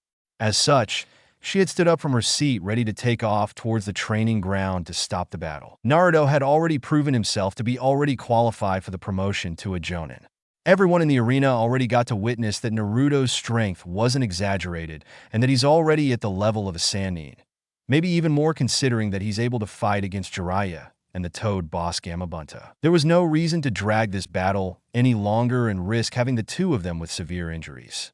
She could already see that the Rasengan that Jiraiya had launched on Naruto's abdomen is going to leave a nasty burn which she could heal, but if the battle continues, this might become even more worse than just a burn. "So you're planning to stop them?" Kiomi asked, having predicted such an outcome from the beginning, which Tsunade nodded her head at. "Yes, Naruto is already qualified to be promoted to Jonin. There is no need for them to fight a battle that is leaning dangerous to a battle of death," Tsunade explained, and Kiomi couldn't help but agree with the Hokage, even if she loves watching her boyfriend fight. "Well, I will come and help. I'm sure the two of them are still holding back and are trying to keep their aces to themselves," said Kiomi as she stood up, and the two of them rushed to stop the battle while the clan heads and Konoha 11 noticed Tsunade and Kiomi moving and could already predict that they were planning to stop the battle. "So, they're going to put an end to the match," said Kurenai, surprised that the Hokage finally decided to force the battle into a draw. "Well, if the two were allowed to continue any more than this, then they will accidentally destroy their surroundings and might even injure themselves, since most attacks don't work on Naruto, and the same applies for Jiraiya, who was somewhat able to adapt to Naruto fast swordsmanship." Asuma was the one to answer as he took a drag from his cigarette. "As much as I enjoy watching the two of them fight, I think it's for the best that this battle be concluded already," Neji commented, as the others nodded their heads, agreeing with Neji's comment. "Watching Naruto and Jiraiya fight makes me feel more miserable than I already am, To think that Naruto, who was once the dead last of our generation, was now able to compete with the Sannin, said Ino in a slightly depressed tone, having seen the massive gap in strength between her and Naruto. Yeah, this is way too troublesome. I could already see my mom giving me a look that I don't like at all, said Shikamaru, shivering as his eyes had met with his mother's eyes, which, while she didn't say any words, her eyes were more than enough to convey a message that he didn't like at all and cursed his bad luck. It was obvious that Yoshino, from her eyes alone, was planning something very diabolical in the eyes of the many lazy Nara like Shikamaru and Shikake Nara. Seeing Naruto fight a Sannin as equals had probably ignited something inside her, and she believed that if Naruto, who was once at rock bottom, could do this, then her son should be able to do better. The gleam in her eyes didn't go unnoticed by Shikaku, who over the years of being married to Yoshino had developed an extra sense, which allows him to sense when his wife is plotting for something no good, and as he felt his body tremble, the first thing he did was to look at his wife, who gave him a look that confirmed his fears. Fuck! That was the collective thought of both father and son duo as they trembled at the sight of their mother/wife, gleaming eyes that promised pain if defied. Naruto had definitely felt the Rasengan as it drilled through his stomach. He was reminded once more of how powerful the Rasengan is, and the fact that it was incomplete made the Rasengan a very fearsome jutsu that is deserving of respect. Even if he is not a big fan of his own father, he could at least appreciate the man's intellect in creating something so dangerous. One might think that, considering his track record of cutting jutsu, like a tofu, that cutting the Rasengan in half would be easy for him, but that was still out of his league. The Rasengan was a concentration of chakra that is rotating in itself, which is why when it makes contact with anything, it drills through it. This was something that he can't cut yet, since in most cases it might shatter his sword. His mother, on the other hand, can cut the Rasengan with ease, including the giant Rasengan, but that's because his mother had a track record of cutting giant fortresses with just a casual slash. He still had a long way to go, and that made him happy that he still had more to learn. His mother had always taught him that you can find something to learn even when you think you learned everything. That is why the Moonlight sword style follows the principle that using your own techniques will make your play out as you wish. This meant that he shouldn't aim to copy his mother's technique only, but rather make his own technique as well. He could already hear the approving voice of his mother commending him for being open-minded and for having learned a lesson from the fight. That hurt, you know. I think I will repay you back tenfold for that wound on my abdomen, said Naruto with a grin which made Jiraiya shiver. Stay focused, Jiraiya, said Gamabunta, being highly on guard. He never once thought that Naruto, who always made a fuss back when he was the blonde-haired kid who wore that orange attire that was way too eye-catching for a shinobi to where, would pose such a threat even to him. That's enough! Tsunade shouted loudly as she arrived, just in time to stop them from resuming the fight. Naruto and Jiraiya looked at the ground to see Tsunade and Kiomi standing. Tsunade, why are you here? Asked Jiraiya in surprise, not thinking that Tsunade would interfere in the fight. I'm here because you two morons are going to kill each other if left to continue fighting. Naruto had already proven himself to be qualified for the promotion. We've seen enough of his abilities, said Tsunade, which Naruto let out a sigh and agreed. He didn't want to reveal any more of his hand to everyone. It was already bad enough that he was forced to reveal his Chariok, which a lot of people will already be asking about, but at the very least he didn't use the full potential of his Chariok in the fight, and would probably be able to come up with a story to cover up its existence. His sword Bongxian, on the other hand, wasn't really a concern, since nobody can take it from him, since he can teleport it back to his hand from anywhere around the world. Even Ceiling can't keep Bongxian away from him as long as his sword can teleport, even when they're left in another dimension, which was something his mother had told him about. That's a relief. As much as I hate to admit it, if you didn't interfere, things could have gotten worse for me, Jiraiya admitted, since he had bore witness to Naruto's quick adaptability and overpowering strength scared him quite a lot. He knew that Naruto can do even worse, but he was suppressing himself a little to avoid revealing his cards so early on. The only way he could have gained advantage, and even came out victorious, was through the Sage mode.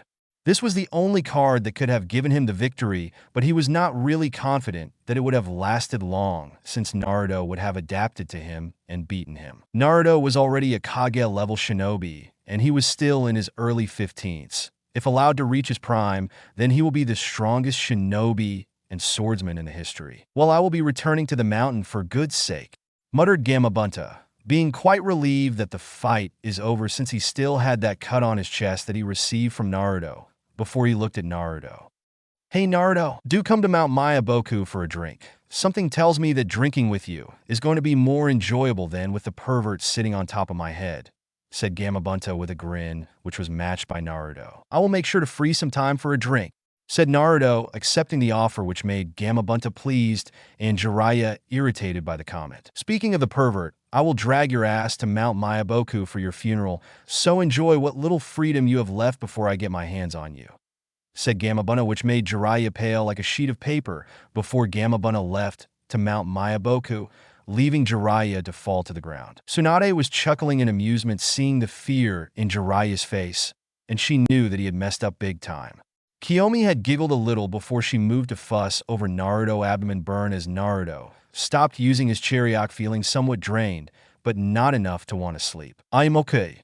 It's just a burn in the abdomen that will heal quickly," said Naruto, hoping to alleviate any worries from his girlfriend Kiomi. Tsunade had walked towards Naruto, who was the closest, and started healing the wound in his abdomen, which took 5 minutes to heal, if we take into account the Kyuubi healing Naruto as well. "Tsunadeheim, I'm injured as well," said Jiraiya in a childish tone as he walked, having been cut all around his body by Naruto, and was feeling somewhat jealous of Naruto for having the attention of Tsunade, but Jiraiya had meant well and was just playing his role of a comedian. "Don't worry, your injuries aren't enough to leave you bleeding to death.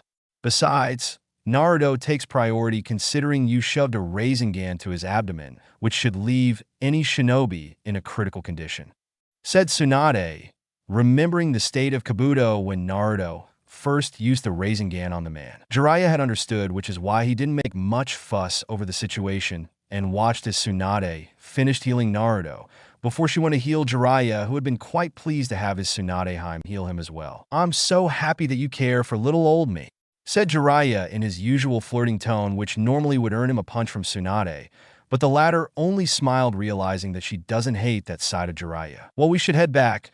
We will have an hour of break for everyone to do their own business before we resume our next battle, which should be between me and Kiomi here," said Tsunade, as the others didn't find any reason to argue with her decision. After all, she was the Hokage. A lot of people were disappointed given that the battle was reaching its climax, and the winner would have probably been decided if the battle were to resume, but they had to agree that it was dangerous for the battle to continue, and they were instead satisfied that they got to see such an entertaining battle that made the Chunin exam look like backstreet fighting. "Phew, I'm really tired," one of the shinobi of the village commented, letting out a small sigh of relief as he stood up, having stayed grounded on his chair, even when he wanted to stretch his already numb legs, but the fight was way too intense that he didn't feel the numbing until the battle was finally over. "I feel you, man.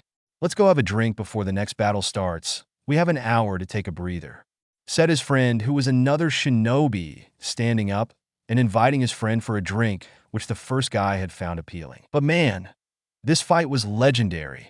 Makes me feel ashamed for being content with my current level of strength," commented a third shinobi who wore a Chunin vest. It was apparent that the battle had given a lot of the shinobi present in the village an idea of what true strength is. They were content with what they achieved, but Naruto had shown them strength that rivals a Sannin, and that made them quite embarrassed for being easily satisfied with their current strength. "Now I'm even more glad that Naruto is still a Konoha shinobi, or we would have been screwed in more ways than one," commented the second shinobi, which his two other friends had wholeheartedly agreed to. The Konoha 11 were quite relieved that the battle was over. The battle had concluded into a draw, since nobody can determine the winner of the match, and it was better to leave it that way since the fight had already served its purpose in giving everyone a glimpse of Naruto's strength. Temari, who had been attending, had been silent throughout the battle, having not commented since her brain had probably shut down.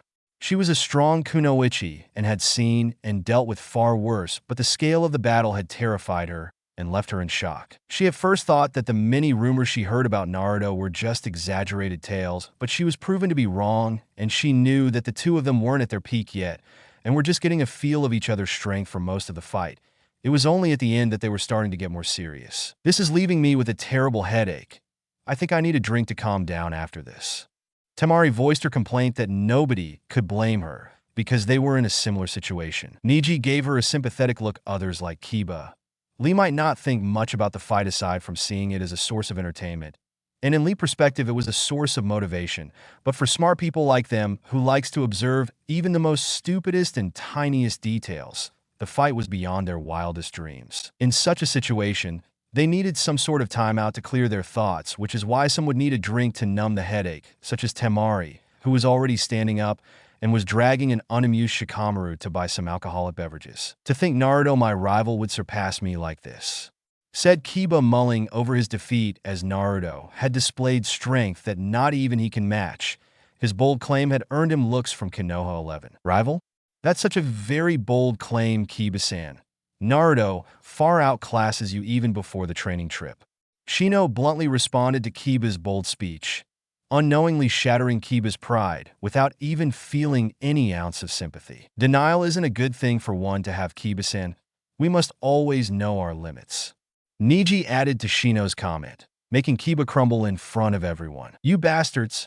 Can't a man have his own dreams? Yelled Kiba in frustration at seeing such an inconsiderate teammate and comrades, but apparently he was ignored. Wait, now that Naruto is no longer the dead last, does that mean Kiba is the dead last? Ino brought a valid question, making Kiba feel even more miserable by the second. I think Kiba-kun is strong, Hinata said meekly, making Kiba beam at seeing one of his teammates not easily betraying him. Even though he is still no match for Naruto-kun, said Hinata as just as she raised his spirits, she had shattered it once more in a few seconds without even knowing it. You're more cruel than the others, Hinata, thought Kiba as he sulked on the ground, as the Jonin watched with a hint of amusement. That's enough. This is supposed to be a learning experience. Naruto's strength should be something you all should strive for and not put each other down, said Asuma, deciding to end this before a commotion could start. Can we even do that?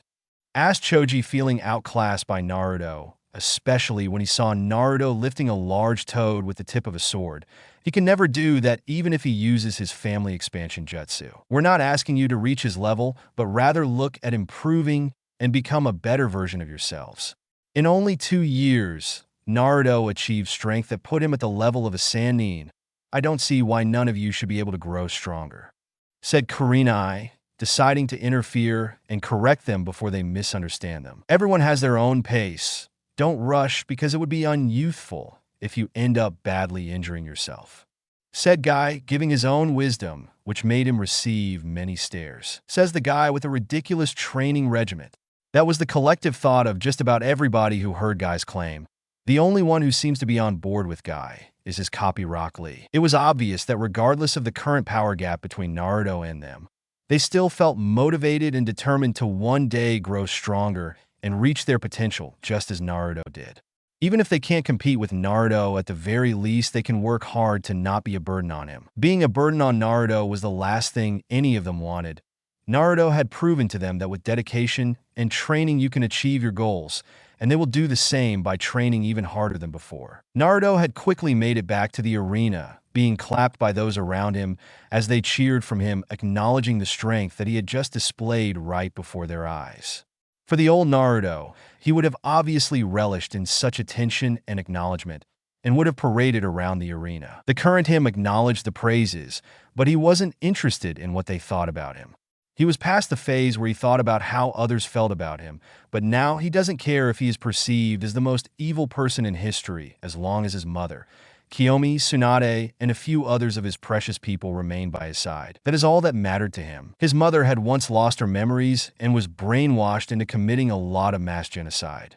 Her now husband Dewi had spent years chasing after her in order to save her from the brainwashing, and Morihjin, despite his emotional problem, when it came to the murder of his grandfather Taijin, he had also went after her to bring her back and save her, and at the end, she was ultimately saved by her husband Dewi. When his mother, Dewi, and Mori were made into criminals and had people throw rocks at them, all that mattered to her at the time was her family, her now husband Dewi, and her best friend Morihjin. In a way, you don't need to have all people love you to be happy.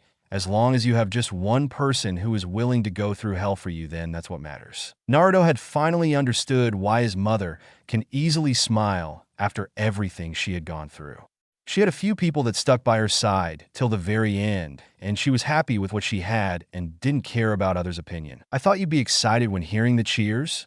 Asked Jiraiya, being surprised that Naruto isn't running around enjoying the attention which he would have done if he was in the brat's place. It's the feelings of those that mattered to me that I only see and hear. The others are only background noises for me. I'm not looking at being another hero for Konoha, but I'm intending to fight for the village regardless. And I will fight for what I believe in even if others are against it, because I know that those that matter to me will have my back," said Naruto with a content smile, which surprised Tsunade and Jiraiya with his maturity and looked at each other before giving their own smile. "When did you get so good with words? And I was seriously hoping to pass my legacy to you," said Jiraiya as he let out a sigh, only to feel killing intent at the back of his head. "Does passing your legacy include peeping on women and writing books?" "Not on my watch, Jiraiya. If you ever taint him with your antics, I will castrate you," threatened Tsunade with a glare which made Jiraiya flinch and raise his hand in a placating manner. "Chill, Tsunadeheim. I would never do something so shameless," said Jiraiya, which earned him a glare from Tsunade. "You speak as if writing one of the biggest books in the elemental nation, which contained many of your victims that you had shamelessly peeped on, isn't shameless." Tsunade spat in slight disgust while Jiraiya's sweat dropped, realizing that wasn't a wise thing to say. The two started bickering like a couple, or rather Tsunade was reprimanding and threatening Jiraiya while the latter was her biggest simp trying to please Tsunade while failing terribly. Naruto and Kiomi could only watch blankly before deciding that they had better things to do than get involved in a lover's quarrel. Chapter 16. Intermission. Naruto's fight against Jiraiya was a hot topic between the shinobi of the village as well as the regular citizens of Konoha. Everyone had fully realized how outrageously strong Naruto is to fight against Jiraiya of the Sannin, who is rumored to be the strongest among his two fellow Sannin. Everyone had debated whether Jiraiya was holding back or not, but it can be said that Naruto had more or less fought almost the entire battle, using only his superior Kenjutsu, and at the end he resorted to his Chariot, which made him clash against the Toad Boss, a feat not many can pull off. One thing both sides could agree on, and that they're quite lucky that Naruto is still willing to stay in the village to protect it instead of joining Kirigakure, where he is guaranteed a high-paid salary, as well as a good position in the village hierarchy, which would automatically get him recognition from the populace of Kirigakure. Naruto's loyalty was now unquestionable.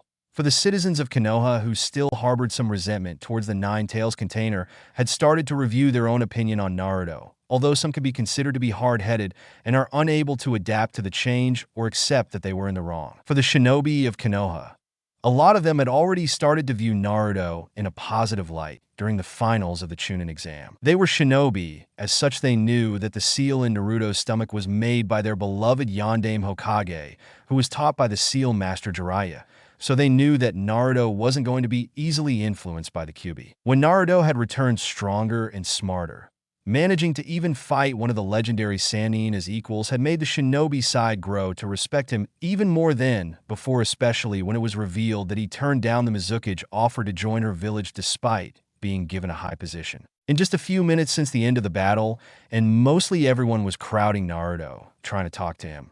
Naruto, for his part, was slightly annoyed, but he hid it behind a mask of indifference. He had a good control over his own temper to not let it influence his judgment. Although he still has the Uzumaki blood running through his veins, or rather his blood, so he can often lose his temper if the person in front of him is probing him for information or just plain annoying him.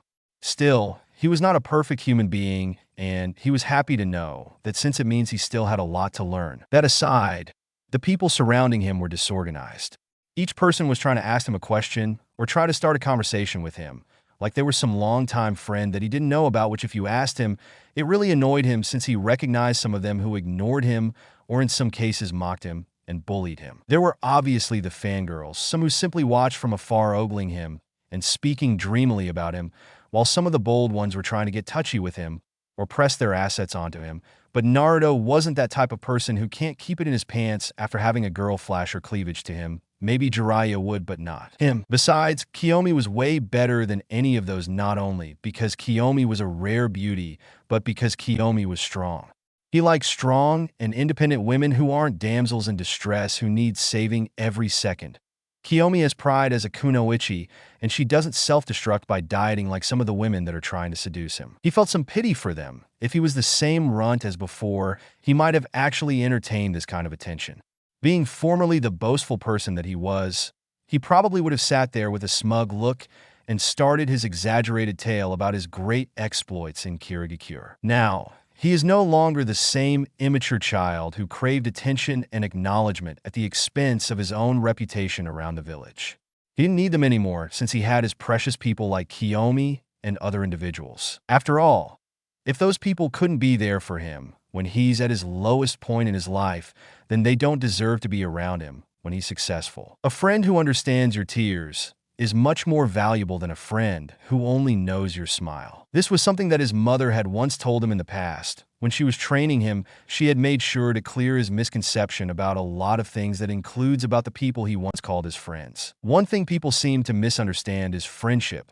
One doesn't need to have several friends to be truly happy. Having at least one or two was more than enough. Mira had only 2 friends, with one of them ending up becoming her husband. While she was acquainted with several people like Ilpio, Sujin Lee, and other people, but they weren't among the circle of her friends. This is why you don't see him going around trying to make others happy at the expense of his own happiness, because this wasn't charity. A real friend or lover would share your pain, your happiness, sadness, and anger. Not the type who only knows how to receive from you, but isn't willing to give anything back. This is why he is often blunt and never once sugarcoats things, and he isn't going to apologize for it or let himself be swayed by others. This had been one of his main problems in the past. He always caved in and did things he didn't want to because he wanted the other side to acknowledge him, even if he was in the right. Naruto let out a sigh, watching as the people surrounding him are trying to pry for information that they aren't entitled to know about. He knew some of them couldn't help their curiosity, since he went from the dead last of the academy to a Kage-level shinobi in 2 years. Still, their questions felt like they were interrogating him. He wouldn't really be surprised if among the crowd are some lackeys to the counselors of Konoha meant to gather as much information as they possibly can get about him, and since they still believed that he was the loose-lipped preteen, they were expecting to get some information about him. That aside, Naruto still considered this to be rude of them, whether it was intentional or unintentional. Most of the crowd even consisted of shinobi, and it made him wonder what they think shinobi actually means. No shinobi worth their headband would reveal his hand to just anyone unless that person is someone you can trust to have your back. Still, Naruto was taught better, so he politely excused himself, managing to come up with an excuse to get out of the crowd. They were definitely upset since he never did answer any of their questions, but he honestly couldn't find it in him to give a fuck. Luckily, among those rude crowds were some people who understood that he was annoyed by the attention, so they backed away. Naruto breathed out in relief as he walked away from the crowd. Kiomi had stayed with Tsunade, and surprisingly the two of them got along quite well, but he had already expected Kiomi's personality to rub on Tsunade a little bit, given that the two are women, and unlike men who mostly solve all of their problems through a fight, women tend to have some sort of ability to understand each other without the need of excessive violence. Naruto. A feminine voice came behind him as he turned around to spot Ino Yamanaka. The girl had definitely changed, and despite not being a fan of comparing others, Ino was definitely much better than Sakura. Sakura is still stuck in the past, unable to move on or accept that Sasuke had severed his ties with them. He should have felt angry or disappointed, but he only felt pity for her, since he would have been unable to move on or accept that Sasuke had betrayed them, not to mention he would have still tried to pursue Sakura. That aside, Sakura's temper had worsened, and she only remained quiet because she knew that he wasn't going to take her abuse any longer, so she chose to use her brain and back away, so she doesn't antagonize him even further. Ino, on the other hand, has changed from the once bossy woman. She is still somewhat bossy, but she is now more outgoing, cheerful, and maybe a little perverted than he had first expected from her. She also added some muscle mass, which shows that she had dropped the idea of dieting and was eating more as she should be. Ino was much better than Sakura. Even back then, Ino, despite her crush over Sasuke, didn't take it as far as Sakura did. Sakura had severed her friendship with Ino because of a crush on a boy who didn't even bat her an eye. To go as far as to cut ties with a person who showed you kindness when nobody did made him lose respect for Sakura, but maybe he was being a little harsh since he remembered that they resolved their issues in the preliminaries. Ino? What is it that you want? asked Naruto, sounding a lot more rude than he might have intended, but Ino seems to have understood how stressed he is, seeing that he was just recently crowded by a lot of people. Don't be like that, Naruto-kun. You've been too distant from us. You should consider spending some time with us, said Ino with a little bit of a pout while Naruto let out a sigh. Ino then locked her arm with Naruto and smiled brightly, although he could see a small blush on her face. Come on, we have an hour before your girlfriend gets to fight, so you should come with me to meet the others, said Ino with a grin as she started to pull him towards a barbecue restaurant. Do I really have to come? I mean, we aren't really friends, but rather we're comrades or acquaintances as far as our relationship goes, said Naruto. It was a little blunt, but he wasn't keen with the idea of talking to the others. I know we haven't been the nicest people. Some of us have treated you as an idiot and some of us have outcast you, but I hope you understand that just as you changed and became who you are today, we also changed, even if not as significant as yours, said Ino. She was definitely sad since she, along with many, had grown mature over the course of 2.5 years, so she knows that her past actions weren't the best. Back then, we were young and immature, and we still have some immaturity even if we try to often conceal it. Sasuke's defection had affected us all. He was respected and loved inside the village, but yet he severed his ties with us for more power. But yet you, the one who was outcast, had remained loyal to the village, said Ino. Her lips curled into a smile as she looked at Naruto. I find this admirable. You didn't owe us anything, but yet you came back even when you were offered a better place in Kirigakure. If you and Kiomi weren't together, I would have jumped at the opportunity to take you for myself, said Ino with a small blush on her cheeks. Naruto was definitely surprised. Ino did have a crush on Sasuke, while not as much as Sakura did, but Ino was still one of Sasuke's top fangirls. So he was definitely surprised that she actually found him attractive in her eyes. It didn't mean that he was less confident in his looks, but rather he didn't understand how women think or how they classify/label a man's attractiveness. You don't realize how rare it is to find such a good quality from a man, someone who's loyal and faithful. I really envy Kiomi, Ino added, having once more regained her cool, and started to pull Naruto towards the restaurant. She's right. I'm not the only one who has grown for the past 2.5 years. They also did. The wound in my heart might still be fresh, but I'm willing to give them a chance to show me how much they have changed, thought Naruto with a small smile. Even though he never held any grudges, it was hypocritical of him. He said that Sakura was unable to move on from Sasuke, but maybe he was the one unable to move on from the way he was treated in the past, and was creating a distance between him and Konoha 11, maybe out of fear that they will continue to use him. Mira smiled from inside Naruto. When someone hurts you, it's not easy to move on from them. Nobody likes being used, so she understood his fear of being taken advantage of by others again. Naruto needed time to heal from 12 to 13 years of abuse and neglect from the villagers. Those things just don't heal in a day. Her husband Dewi had chased after her for decades, being unable to move on from her or abandon her. She was also unable to move on from some of the atrocities that she committed when she was brainwashed, but she learned to deal with it and overcome it. Jean Mori hated Mujin Park for killing his own grandpa and wanted revenge, but in the end, Mori ended up overcoming his hatred and some of his weaknesses, such as fighting alone and not relying on others' help. Even Mujin Park himself, who caused them a lot of trouble in the past, couldn't overcome his hatred against the gods, using humans, leading him to become a human supremacist who wanted to eliminate the gods and monsters. It was his inability to overcome his past that led to his downfall, as he became like the gods that he hated and almost caused the destruction of the earth. This was just another trial for Naruto to overcome. He needed to overcome his anxiety and fears of his past. Naruto fears the idea of being used by others around him, since so far he had been the one initiating help without expecting anything in return, but sometimes Naruto wishes someone would also notice his pain and help him in some way. He had saved Sakura countless of times only for her to revert to her fangirl mode whenever she's in close vicinity to Sasuke, which would result in him being treated as an idiot or in most cases ignored with all his achievements forgotten. And thus he's back to being the dead last of the academy, who didn't just fight against an enemy that even Sasuke couldn't defeat. Even adults like Jiraiya and Kakashi didn't notice, with the former not noticing that Naruto wanted to spend time with him, But Jiraiya was more focused on his pleasure, which ended in his hard work money being taken from him and used in brothel, which is one of the reasons why Naruto was quite distant from Jiraiya. Naruto also fears the idea of being weak and helpless to defend those that mattered to him, a feeling that Mira knew very well since she spent decades trying to get stronger and even tried to gain the supreme god power to no longer feel weak and protect those under her. You were really amazing out there. Tenten was the one to speak as she looked at Naruto with amazement.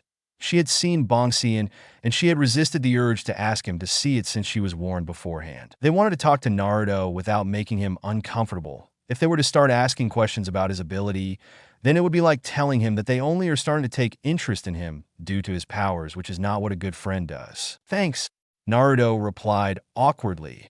He didn't get the privilege of being part of such a gathering back when he was a fresh genin. It was mostly each team sticking with each other, and whenever they gathered together was because of a problem. I have to admit that it's not bad of you, my rival, but I assure you that I will surpass you.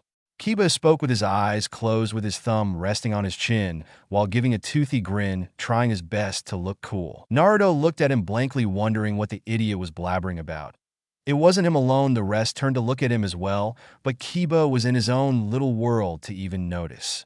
Naruto then looked at the meat and started to sniff the food, earning him a stare from everyone. "Why are you smelling the barbecue, Naruto?"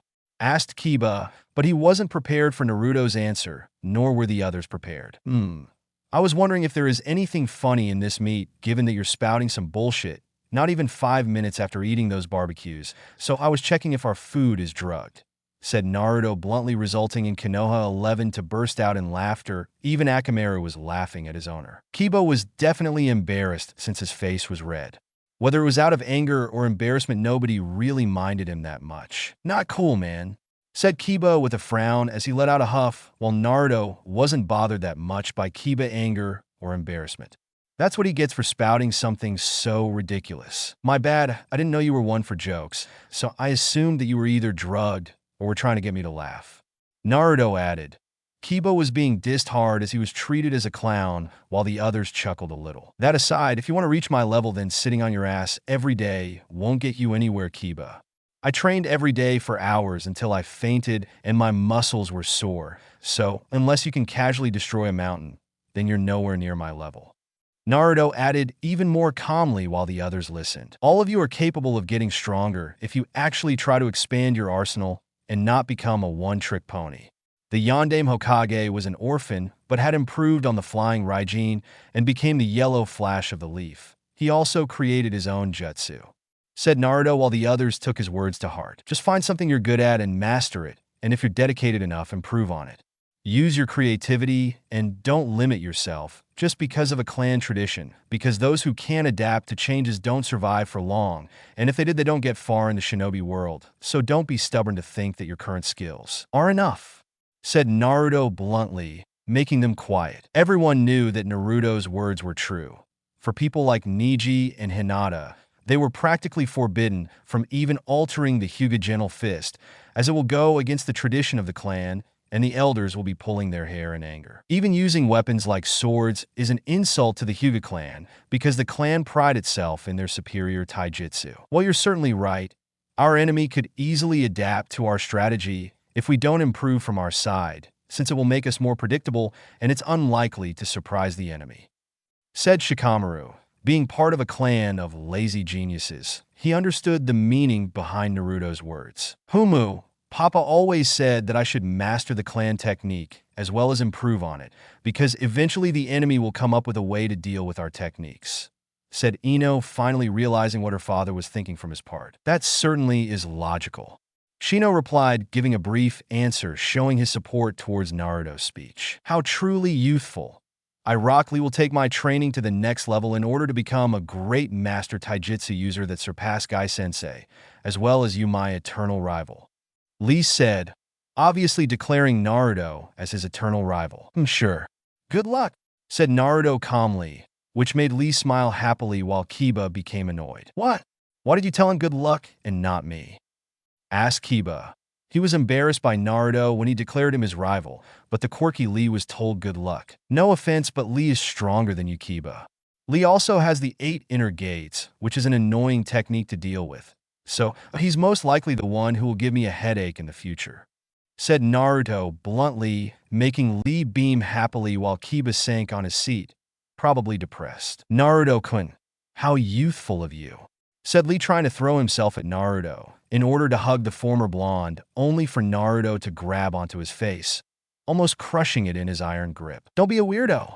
I only said that because among Konoha 11, you have the potential to be at the level of guy who closely rivals Kakashi. You even have the potential to surpass Guy since you're following in his footsteps," said Naruto, while the others except Kiba had wholeheartedly agreed to Naruto's words. Naruto then tossed Lee away, whose body slammed into Kiba, planting him hard on the ground. Naruto wasn't threatened by Lee, but he knows of Lee's potential since the guy trained every single day, so he was expecting a good fight in the future if they were to ever clash, but Lee at his current level is not a threat to him, even with his 8 inner gates. "Naruto, do you think Kiomi can stand a chance against Tsunade-sama?" asked Sakura. It was obviously one thing if it was Naruto, given his reputation in Kirigakure, but Kiomi was only trained by Naruto, who admitted that he isn't a ninjutsu expert. Naruto looked at Sakura, who had a hopeful look that she could have a decent conversation with Naruto. "Yes, I know that Kiomi can fight her to a standstill unless the old hag decides to use the strength of 100 seal jutsu, which would definitely put Kiomi at a disadvantage," said Naruto, giving his honest thoughts while some sweat dropped at the old hag part. "She must be quite strong. Fighting a Sannin is still a huge feat in itself," Niji added with a calm expression. "Well, that's my own assessment. Kiomi still has a lot of trump cards that she will reveal at one point, but Tsunade is still far more experienced and physically stronger," said Naruto, as the others understood that Naruto is also somewhat in the dark and can't fully predict the outcome of the battle. Sakura and Hinata felt somewhat relieved for their own reasons. Sakura was relieved that Kiomi wasn't as ridiculously strong as Naruto, because it would have made her quite insecure about herself, especially after Tsunade herself had taken an interest in Kiomi, and she knew that one way or another, Kiomi will probably be her student as well. Hinata felt relieved, because ever since Kiomi was first introduced, Hinata had been quite jealous of her. Being told that Naruto actually likes strong women had shattered her self-confidence into many pieces. She had expected that Kiomi would be this unstoppable force of nature like Naruto. Now that she learned that Kiomi isn't as strong as Naruto, made her relieved. She knows that she doesn't stand a chance against Kiomi after all.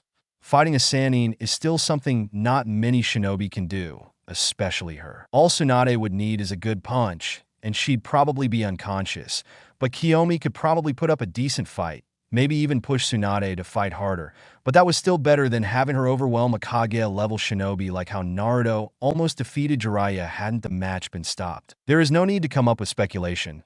The fight should probably give us a good insight of Kiyomi-san's strength," said Shino, adjusting his black glasses on his face. "I'm actually cheering for her. Gosh, I didn't know that Sasuke-kun had such an outgoing and cheerful sister," said Ino with a smile. Despite how things started between them, she knew that Kiomi was a good person. "I agree. I expected her to be a self-absorbed and arrogant person, but she seems to be nice." Sasuke never really talked that much, and if he talked, it would probably be taunts coming from his mouth.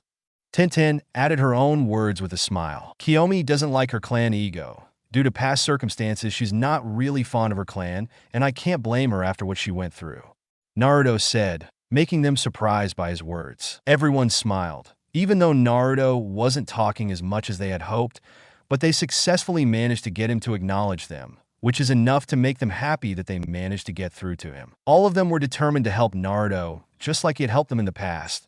They were now grown adults, and as such they're mature. Chapter 17. Part 1. Kiomi vs. Tsunade. The 1-hour intermission had ended rather quickly.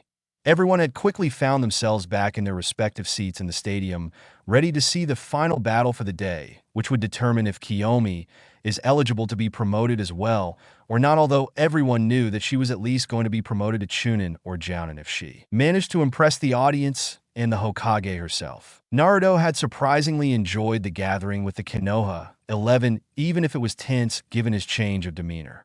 Still, he was the first to leave the restaurant despite the others wanting to walk together to the stadium, but he wasn't yet comfortable around them, even if he did open up to some degree. Naruto simply wasn't used to the idea of having the people who once never thought much about him to actually show interest in him. He used to be treated as the short kid who happened to be the dead last of the academy and a reputation of being a troublemaker, as well as the Jinchuriki of the Kyuubi no Kitsune.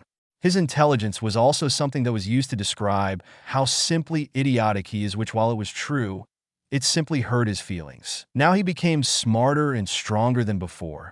His conversation didn't involve his ridiculous love over Sakura or his obsession over ramen or his constant declaration of wanting to become Hokage. He had improved, and as such it was expected that they take interest in him, because he was now somewhat normal, capable of holding an intelligent conversation without looking like a complete idiot. Konoha 11 might not have all been mean to him with the exception of Sakura and Ino, who were at the fangirl phase, although Ino did move on from that phase from what he can tell, but Sakura is still obsessed over Sasuke, and he wasn't going to be surprised if she decided to chase after him. Most of Konoha 11, aside from the two aforementioned girls, had either treated him nicely, such as Shikamaru, Choji.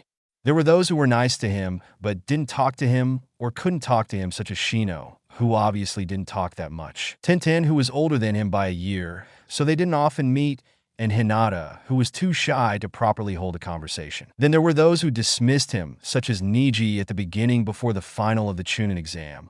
Lihu at the beginning also dismissed him and focused on Sasuke, although he later changed and became nice to him. Lastly, Kiba, who was nice, but at the same time was too brash and cocky, so he obviously dismissed him to some degree or didn't take him seriously. Naruto let out a sigh. He still couldn't warm up to them so easily after what he went through in this village. He used to beg for attention in the past, doing all sorts of stunts that didn't help his reputation around the village, but now he found the attention on him annoying. He could slightly sympathize with Sasuke, who had to deal with this on a daily basis. Naruto abruptly stopped, having finally arrived at his destination, as he saw Tsunade and Kiomi chatting with each other on random topics. Naruto was glad that the two were getting along before the match, and he was sure they would be getting along even more after the match. "So, brat, did you enjoy your reunion with your generation?" Tsunade asked, having noticed Naruto's presence. "I wouldn't exactly call it a reunion, given that we already had our reunion when they came to retrieve me," said Naruto bluntly, while Tsunade shakes her head at Naruto's new personality. "That's not what I meant. I'm sure one of them dragged you to hang out given that you're distant and all," said Tsunade, knowing that Konoha 11 did really care for Naruto, even if the latter didn't really see it. "I can't exactly say it was terrible, but I need to simply get used to people being actually interested in knowing me better for once. I guess I'm just confused and irritated that it took me doing something drastic like fighting a Sannin as an equal for them to finally notice me," said Naruto, while Tsunade frowned, a little understanding where Naruto was coming from. "You have to admit, kid, you weren't exactly the brightest person around at the time. Aside from the glow-up that you received, you also grew up to be more mature, unlike before where you threw tantrums at almost everything," said Tsunade bluntly, remembering how childish Naruto was at the time. Naruto had to admit that Tsunade's words hold truth. He would be arrogant and a hypocrite if he tried to pin the blame on everyone for his circumstances. The village could have done better, but he also could have done better. You don't need to blame him. Naruto-kun simply has no one who is willing to spend more than half a day to help him. I'm just glad that Mira-san was there to undo the damage." Kiomi commented. She didn't want Tsunade to only criticize Naruto's past behavior. Naruto didn't have anyone who was willing or capable of spending more time to teach him the right from the wrong. Even the Ichiraku family, a kind-hearted family, are busy working to support themselves every day. Hiruzen was the leader of the village, so he can't be there for Naruto all the time. Iruka also did his best, but he also had a life that doesn't revolve around Naruto. His generation, Konoha 11, were also immature at the time and followed the rumors, which is why some of them had distanced themselves from Naruto, and it didn't help that Naruto's personality had enforced their belief that Naruto was a troublemaker and a problem child. I'm not blaming him. It's been almost 3 years and Naruto changed from a kid who wore bright orange clothes, who shouted about becoming a Hokage, to a man who looked far more mature than before. This is how others see it. It's natural they get curious and interested to see how much he had changed, said Tsunade. which Kiomi and Naruto understood. Tsunade, I think it's time. Jiraiya decided to interrupt the conversation, seeing the crowd slowly getting impatient. Tsunade understood as she stood up along with Kiomi ready to depart from the arena. Jiraiya, I will leave the rest to you, said Tsunade seriously, which Jiraiya nodded his head silently at. After that, Tsunade and Kiomi left the arena and towards the training ground where they will be duking it out. Naruto took to sitting down on his girlfriend's seat, while Jiraiya silently did the same, but on Tsunade's seat. They were waiting for the two women to reach the training ground so that they could properly announce the start of the match. So it's Lady Tsunade against Sasuke's twin sister. It makes me wonder if she's as strong as Naruto, said Shikakanara as he sat along with the clan heads. Naturally, as one who carries the Uchiha clan blood in her veins, her strength should be quite high, said Shibi Aburame, which definitely ticked Hayashi off. That's still something to see. Hayashi retorted as naturally the Hyuga clan and the Uchiha clan have never met eye to eye. He wasn't going to cheer for her, just because she comes from a dead clan that used to be the strongest. She will have to prove herself in order to get rid of the shame and disgrace that both her siblings had brought onto the village. The kissing that was once given to the ungrateful bastard that was her twin brother won't be given to her as well. She will have to earn his and the others' trust because they've been betrayed too much by Uchihas. I'm at least glad that the girl doesn't seem to have the Uchiha clan ego. She seems to be stronger and a decent person to have a conversation with from what my daughter told me, said Inoichi with a small smile on his face. Inoichi did trust his daughter's judgment, and while Ino did start on the wrong foot with Kiomi in the Mizukage office, but in the few times that she talked with the Uchiha girl, Ino had simply become friends with Kiomi. After all, Kiomi was far more easygoing and didn't push others away like how Sasuke did when he treated everybody as a stepping stone. I think that regardless of how this match ends, this is going to be a very good one. I just hope the kids are watching and learning from her and Naruto so that one day they can take our place when we decide to retire or if we were to die. Choza gave his honest reply. I couldn't agree more, Chozadano. Shibi commented, giving a nod of appreciation to the Akimichi clan head for his foresight. That'd be great. I won't have to do this troublesome job anymore, and I can spend the rest of my life playing shogi, said Shikaku with a smile, imagining part of his dream being fulfilled as his son suffers in his place. I just hope Hinata can learn from this and step up her training, Hayashi said as his eyes focused on Hinata, who was meekly watching the screen that was displaying the training ground that both Kiomi and Tsunade would be duking out on. The other clan heads never really liked Hayashi's treatment of his daughter, but they simply can't do anything since it was a Hyuga clan matter that they aren't allowed to stick their noses in. Not even the Hokage has the power to really do anything about it unless the clan is going against the village best interest. The worst that could happen is the Hyuga clan retaliating by leaving the village all completely, which would mean that the village would lose another powerful clan, which would also cripple their military strength. Although, it was highly doubtful that the Hyuga clan will ever leave the village because that would leave them open to attack or even kidnapping from other hidden villages, such as Kyumo, who wants to be a Kugen and had a record of kidnapping peoples from other hidden villages such as Kushina and Hinata. Tsunade had landed on the grassy terrain of the training ground. This one was the same as the one that both Jiraiya and Naruto had fought in. She wasn't keen on destroying another training ground, so why not destroy this one which was already showing signs of falling apart? Kiomi landed opposite to Tsunade, already getting in the proper fighting stance, which seemed to earn her a nod from Tsunade.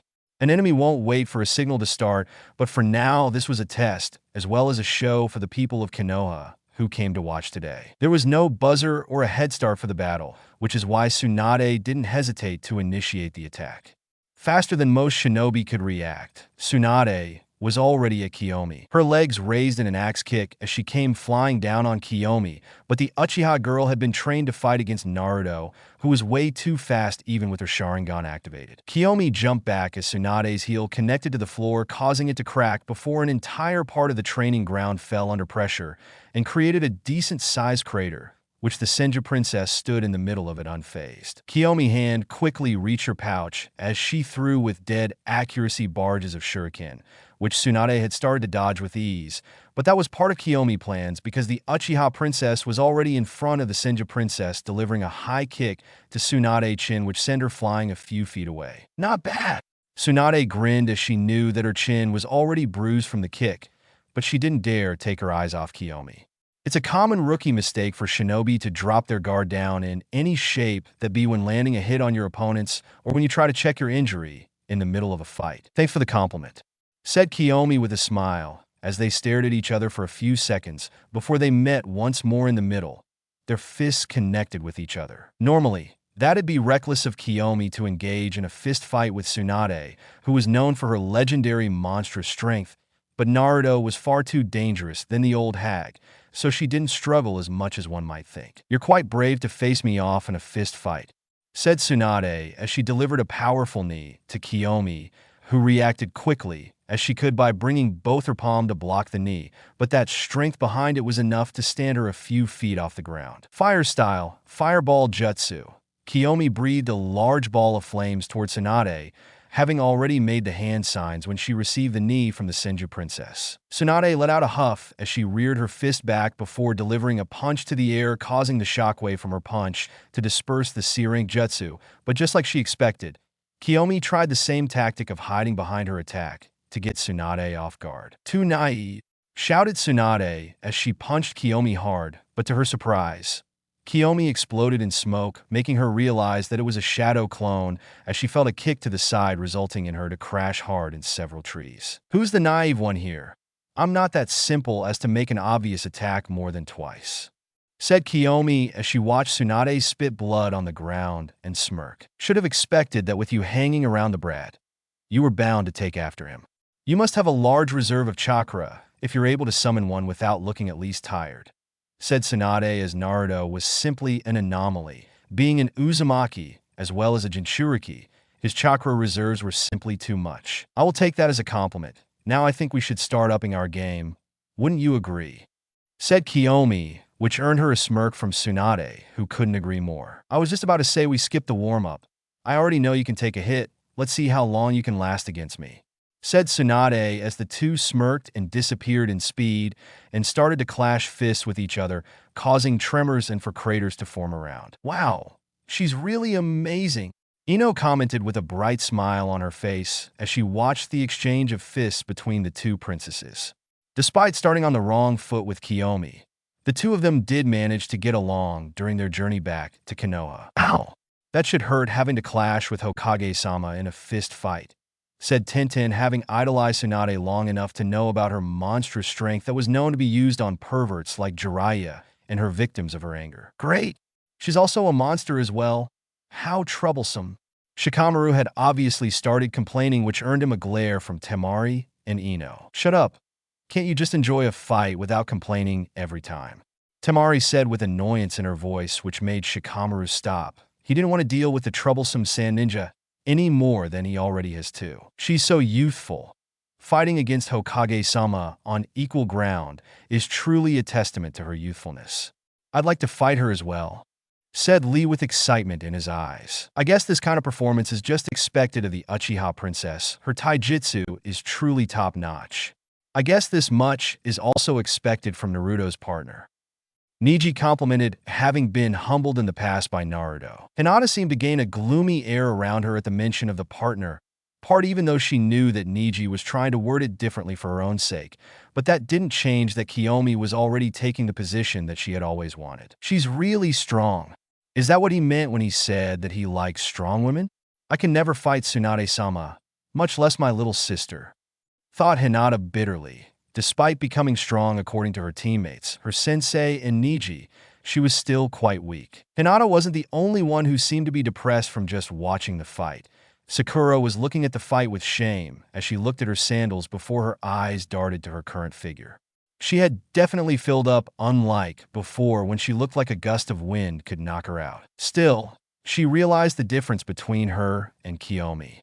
She can never fight Tsunade on equal grounds without having her knuckles, maybe even her own entire arm, being blown off. Remembering the bell test incident, she realized that Kiomi might end up replacing her, and she'd end up like Shizen. Shizen was Tsunade's first student, but the Godame Hokage assistant was probably never interested in Tsunade brutish fighting style, and was more of a long-range fighter, while using poison and other tactics to get the upper hand against her opponents. Sakura didn't have anything special other than a good chakra control, but it's not like there aren't many people who already have a good chakra control. So far, people only see her as the next Tsunade 2.0, with some even saying that she's only going to be a cheap imitation/copy of Tsunade. Tsunade comes from a royal clan, which is the Senju clan. She was just a commoner, only coming from a family that are doing well financially. Kiomi also comes from a royal clan, which is the Uchiha clan that had been one of the founders of the Leaf Village. Looking at it from this angle, both Tsunade and Kiomi are princesses in the village standard, while she was nothing more than a commoner who lucked out by getting her to take her as her apprentice because her two other teammates were being trained by one of the legendary Sannin. Sakura didn't want to look at it this way, but she knew that Tsunade must have pitted her. If Kiomi was around from the very beginning, she probably would have dropped being a shinobi all completely. Sasuke wouldn't have deserted the village if Kiomi was around. Everything would have been well. She had been the one who continuously screwed up with the team dynamic. Naruto and Sasuke always fought while she stood behind, cowering in fear. And once things went downhill, she'd beg for someone to save her. That'd be her teammates, or the Konoha 11 like back in the Forest of Death. She once used to say that Naruto was the one holding them back, but she was the one who was holding the team back. I'm really pathetic, thought Sakura, as she had once openly bragged that she'd easily catch up to both her teammates. She couldn't possibly rub shoulders with either Naruto, Sasuke, or Kiomi in the matter. She was way out of her league. The entire training ground was riddled with craters that were the result of the monstrous strength of Tsunade and Kiomi. Despite Tsunade being one of the famed Sannin, she was past her prime at this point, and having not fought for who knows how long, it was already taking a toll on her body. Kiomi was faring much better. One can even say that this was a warm-up for her, even though they agreed to take this seriously. Tsunade launched herself once more towards Kiomi, who already had her Sharingan activated, as she tried to palm strike her with her super strength, but the next thing that had happened took her off guard. Kiomi took the blow as the moment the shockwave hit her. All she needed to do was to bounce it back.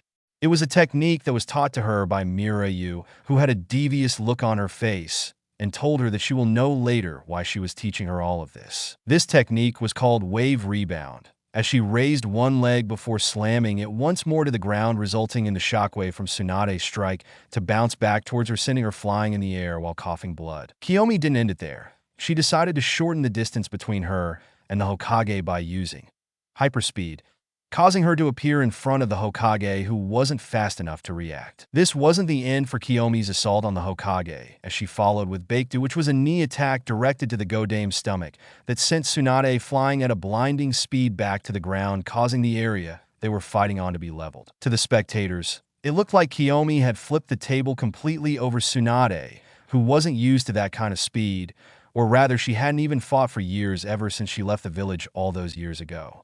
Tsunade's pride definitely took a major blow. Tsunade still stood up.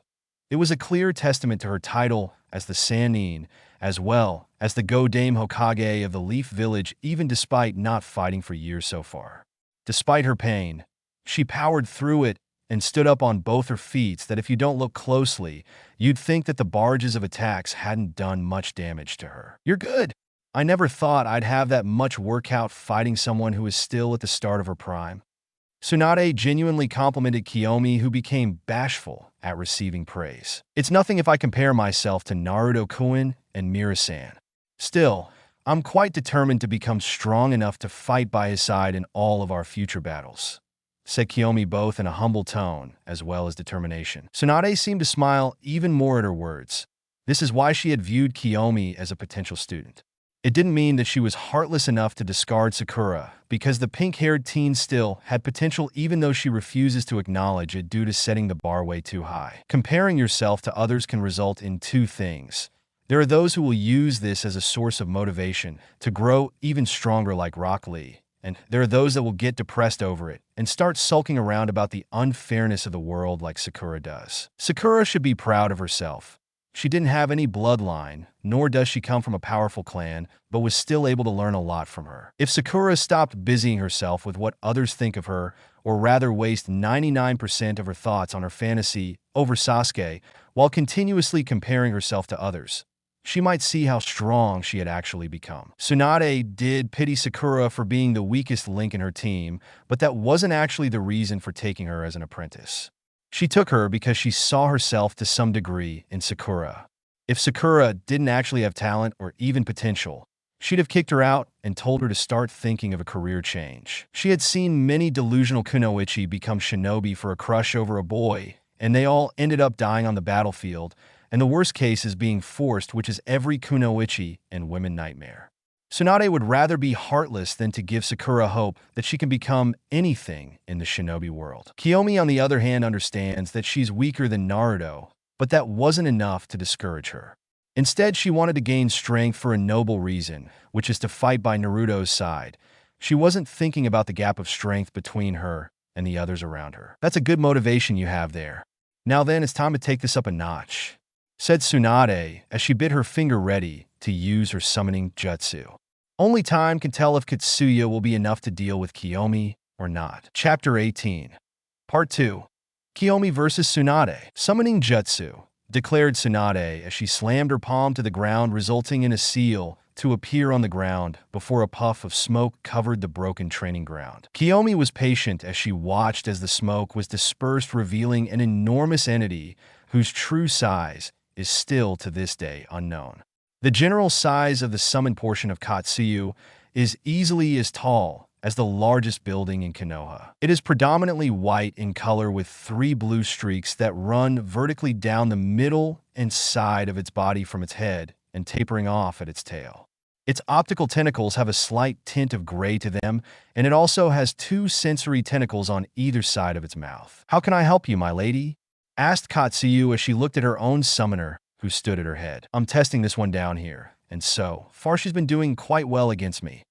I want to see how well she does with both of us together," said Tsunade as Katsuyu's attention shifted to the Uchiha princess. "Very well then," said Katsuyu with reluctance, since the Uchiha princess was quite young in her eyes, and she found this to be overkill unless the girl down there had a summoning contract. "Now then, Kiomi, this battle won't be as easy, so if you have any summoning or trump card, you have a minute to do it," said Tsunade while Kiomi shook her own head. "You asked for it," said Kiomi as she stretched her hand forward as a bright glow appeared in her hand, making many curious except for Naruto, who knew what she was doing. A black box was materialized in her hand, making Tsunade arch her eyebrow, while Katsuyu became even warier, seeing the box having sensed the aura that was coming from it. Pushing open the box, a black-like substance started to cover Kiomi's whole body before it died down, revealing a full body armor with her eyes glowing a red color. "You will regret giving me this time to put the armor on,"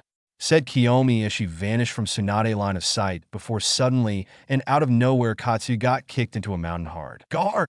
screamed Katsuyu in shock at the pain that she had felt throughout her body, even though it shouldn't be possible to harm her. Tsunade, on the other hand, had managed to hold down from falling from atop Katsuyu as she was still sticking on her summon back with her chakra control, but the kick did cause her to get slightly disoriented. Katsuyu started to spit her acid from her mouth towards Kiomi, who was rushing towards them at great speed that could only be rivaled, if not had already been surpassed, by Naruto himself. "My lady, we need to take caution.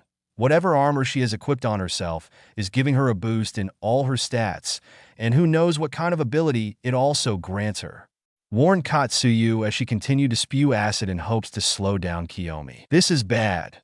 So the brat isn't the only one who has some kind of weird Kekkei Genkai," muttered Tsunade to herself, as even she didn't expect such a boost in power. Kiomi had ignored the acid coming to her, as an almost invisible barrier was formed around her, protecting Kiomi from the acid that left many of the trees and even boulders melting. "Reflection," said Kiomi, causing the acid that was being shot at her to be redirected and sent back towards Katsuyu and Tsunade, much to their shock, as the acid impacted Katsuyu, who had shielded Tsunade with her own body. "Arg!" screamed Katsuyu, feeling the burning sensation of her own acid touching her.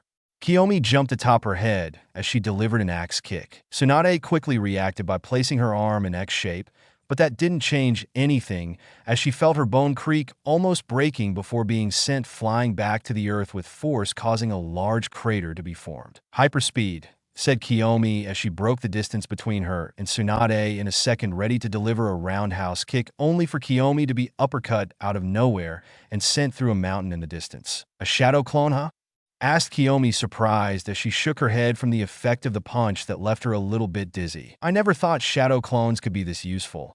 I could see why the brat likes it, said Tsunade mostly to herself as she tried to recover with Katsuyu assisting her in healing. My lady, she is coming right now, Katsuyu warned, obviously concerned for her summoner and also concerned at the kind of power that a girl her age possessed. Tisich, I expected that this wouldn't be enough to take her down, but this should buy me time to recover. I'm seriously losing my touch, said Tsunade, feeling like she could have fared much better if she was in her prime days. Tsunade may not have the same hate for the Uchiha clan as her grand uncle Tobarama, but she wouldn't allow an Uchiha to overpower her easily at that. She still had her pride as a Senju. Her blood was demanding her to show this young girl why the Senju was the strongest. The Uchiha clan are already powerful with their dojutsu, but now you tell me she has another Kekkei Genkai, or some kind of hacks ability, complained Ino, since this was very broken. This is getting way troublesome, said Shikamaru, rubbing his head at the headache that was coming to him.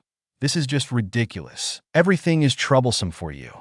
Still, the Uchiha chick is truly living up to her last name, praised Temari, although she would be lying if she said that she wasn't jealous. She worked hard for her strength, and she took pride in it, but the Uchiha sure made it look easy, even though she didn't doubt that Kiomi had worked just as hard as her, if not even harder, to get that kind of strength. But Temari felt like Naruto had a hand in making her OP. Please remind me not to mess with her. I'm very fond of living, said Kiba, with his Ninkin Akamaru whimpering in fear at seeing the devastation caused by the Uchiha princess. You can start by trying not to impress her or flirt with her every chance you get, especially when in front of Naruto, Shino pointed out to his teammate. Kiba never tried to flirt with her or impress her in the slightest, knowing that she was already taken by Naruto, but he knew what Shino had meant even if Kiba was trying to deny it. Kiba had a bad habit of trying to act cooler in front of beautiful women by trying to flirt with them and impress them. After all, Kiba does believe that he was an alpha male, that he got that riz to make women wet, even though he was failing miserably at that. This is intense, muttered Choji as he munched on his chips, being obviously on edge in his seat, while a few gave him the stink eyes, which consisted of mostly women due to the way he ate. Lady Hokage is now forced into a corner. I wonder if she has anything left to show to even the playing field between her and Kyomi-san, said Niji, while Tenten frowned. I'm sure she has some trump card. Lady Tsunade has never fought in a long time, so it's understandable that she is getting a little overwhelmed, Tenten explained, if merely to defend her idol. Tenten regarded Tsunade as an idol that she had aimed to become like, even though she didn't have the capacity to do medical ninjutsu like Sakura, but she can excel in another field, which is Fuinjutsu, which, while mediocre, was good enough in her books and her variety of weapons. Tenten glanced at Sakura, who was sulking even more, and frowned even more. She likes and respects Sakura to a degree, but she hated seeing this expression on Sakura's face, not because she felt bad for her, but for another reason. You don't know how lucky you are to be picked by Lady Tsunade as her apprentice, thought Tenten bitterly, as she wanted to have such honor, but she simply can't get everything in life. Tenten understands that Sakura wants to stand by her teammate's side, but this is wrong. Sakura was a normal civilian with no special ability or trait like Naruto, Sasuke, and Kiomi, who were born with abnormal abilities, or Kekkei Genkai, or Dojutsu. Sakura is strong and can be considered as one of the top 5 strongest in their generation if we include Naruto, Kiomi, and Sasuke. Tenten wishes to have this kind of strength and make a name for herself in the Elemental Nation. How youthful! I have to ask her for a spar to test the limits of my youth, shouted Lee excitedly, with fire brimming in his eyes and excitement for his duel that he would like to have with the Uchiha princess. After all, he had fought Sasuke, and despite winning quite easily at that in their first time, but Sasuke had shown adaptability as well as amazing growth, being able to clear the gap between them very quickly before possibly surpassing him by the final Chunin exam. Give it up, Lee. At your current level, she will wipe the floor clean with you, said Shikamaru, knowing that Lee wouldn't stand a chance if what they're seeing is the full extent of Kiyomi's power. Don't try changing his mind. Once that dolt has set his mind on something, he won't budge until he gets it, said Niji, rubbing his forehead in slight annoyance. Niji may have once looked down on Lee, but now he had respect for his own teammate for achieving this level of strength with hard work alone. Still, the gap between them and Naruto, along with Kiomi, is too big. Just from watching both matches, both Naruto and Kiomi are much faster, stronger. Anyone who can cut mountains, and even powerful summons like that of the Toad Boss, or send a summon flying with a punch, is worthy of a lot of respect. This wasn't a situation like his fight with Naruto back in the Chunin exam, where Naruto managed to win despite him being superior to him in every sense. The reason why Naruto had won against him in the finals of the Chunin exam is because aside from the fact that he'd gotten quite arrogant in believing that the dead last had no chance in winning against him, but because Naruto had the red chakra that helped close the gap in strength rather quickly, that also include Naruto's unorthodox method of fighting. This isn't one of those situations where he or the others in the matter could ever beat Naruto or Kiomi even if they use underhanded tricks. They were only prolonging the inevitable. I wonder if this is going to end with a conclusion unlike the previous one, which has no clear winner, said Ino, as the others also had the same thought as well. I guess I underestimated you a little, my bad, apologized Kiomi, as she came onto a fully healed Tsunade who smirked. I may no longer be in my prime, but I can still put up a fight. I did say I won't make it easy for you. Tsunade reminded the girl of her promise. Tsunade knew that Kiomi was stronger than her, and the conclusion of the battle would end in Kiomi's favor unless she used the Byakuga seal, in which her chances of winning is high, but she doesn't want to use it because it's hard to recharge the Byakuga seal again, and then again she doesn't know the full extent of both Naruto's and Kiyomi's strength. Front kick, said Kiomi after having dug her foot to the ground, making a small dent on the ground before releasing a kick resulting in the air pressure to be released, which cut the ground in half, heading for Tsunade, impacting her immediately, which sent her flying through the forest. Tsunade appeared injured but still capable of fighting back as she went for an axe kick, only for her flying attack to be intercepted by Kiomi using Straw Cutter, which is a kick performed in a diagonal motion at the neck of a person, forming a scissor shape as legs go down using the left leg. If this wasn't enough, Kiomi followed it with Cutter Hanger, in which she held Tsunade's leg, limiting her follow-up option. This was done so fast that it had surprised and took Tsunade off guard, which allowed Kiomi to perform her next attack. Three-pronged strike, said Kiomi as she executed consecutive kicks at the head 3 times in a row from right, followed straight away from the opposite direction, then from behind. Tsunade attempted to evade the attack, but that only increased the damage and made her disoriented as she stumbled and fell to her knees. This left Tsunade open for another attack as she quickly performed the necessary hand signs. Ketan, great fireball, shouted Kiomi as she spewed a large ball of condensed flame towards Tsunade, who wasn't fast enough to evade due to the previous attack, and was quickly engulfed in the fire, which bombarded a portion of the forest of the training ground. Kiomi looked at the slug who had just broken out of her genjutsu that she had put through when she appeared. She smiled, being impressed at how it broke one of her strongest genjutsu, but it was far from being the best that she had. Lady Tsunade, shouted Katsuyu as it rushed towards Tsunade to assist her in healing.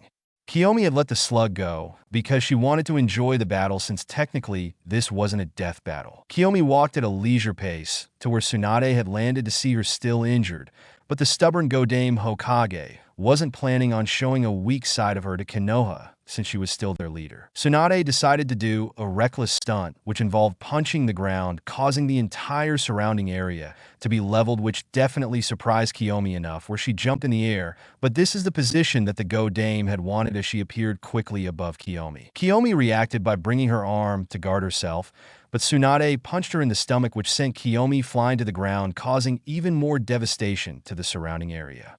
Tsunade winced slightly as she looked at her bruised fist, realizing that Kiomi had struck her hand during the punch. Landing gracefully on the ground, Tsunade breathed slightly, getting tired from the prolonged fight, but she felt like she could somehow manage to cause this match to reach a draw. Lady Tsunade, I think you should stop the match. We both know that this prolonged fight will leave you drained, while she seems unfazed. Katsuyu pointed out worriedly, while Tsunade scoffed. I can't back down, Katsuyu. I have my pride as a Senju and as the Godame Hokage. How can the village trust me with their safety if their Hokage is giving up against a brat? Said Tsunade, while Katsuyu went silent, understanding her sentiment. I will show H, Tsunade's voice was cut off as out of nowhere, she coughed a large pool of blood as she gripped her mouth in surprise, wondering what just happened. Looking behind her, Tsunade was stunned when she saw what appeared to be a large sword piercing her and pinning her to the ground underneath her. Many swords started to pierce all over her body, leaving her with a lot of pain as she screamed, "Lady Tsunade! Lady Tsunade!" Katsuyu called out worriedly, seeing her summoner looking paralyzed with her pupil white and mouth open, as if she was spasming out of nowhere. Was the only thing that was coming out of Tsunade's mouth at this point, which left Katsu even more worried, as she didn't sense anything odd, but she knew that Tsunade was somehow trapped in Jinjutsu. "Pandora, nightmare," spoke Kiomi through the debris and dust from Tsunade's earlier attack. Katsuyu reacted quickly by taking a defensive position as she started to spew as much acid as she could, which impacted against Kiomi, but to Katsuyu's surprise, Kiomi came unharmed. "Sorry, but once I don this armor, anything you throw at me won't work," said Kiomi, which surprised Katsuyu as she saw that throughout the whole fight, ever since Kiomi put the armor on and she was unharmed and had realized how helpless the situation is. "What did you do to Lady Tsunade?" demanded Katsuyu, still trying to protect Tsunade, who was still stuck in the illusion that Kiomi created. "Didn't you hear? This is Pandora Nightmare, my most powerful Jinjutsu. Unlike the normal Jinjutsu, whatever goes inside the Jinjutsu is felt by her that be intense pain, extreme cold, imagined diseased ECT," said Kiomi, revealing her power, much to the shock of Katsuyu and the others. The only ones who could break out of it so far were Naruto-kun as well as Mira-san, said Kiomi, since Naruto and Mira were the only ones who could overpower it and overcome it. "What?" Kurenai shouted in pure shock at what she had just heard right now. What Kiomi had just described reminded her of Yakumo Jinjutsu.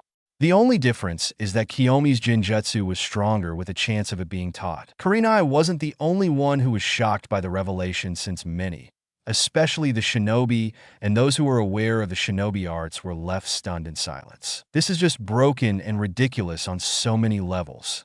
I thought Naruto was already ridiculously powerful, but now we have this," said Asuma in disbelief. His cigarette had already fallen on the ground at this point. "This might be game over for Lady Hokage," said Kakashi with his Sharingan out, trying to see what the hell just happened. But even he couldn't understand what happened. Indeed, if we were to take the words of our youthful female Uchiha, once Lady Hokage is out of it, she will be mentally and physically exhausted to fight back, said Guy with a hint of surprise, but tried to be serious since this had surprised him. Kurenai was salivating at this, as she mentally noted to ask Kiomi the hell she had just done.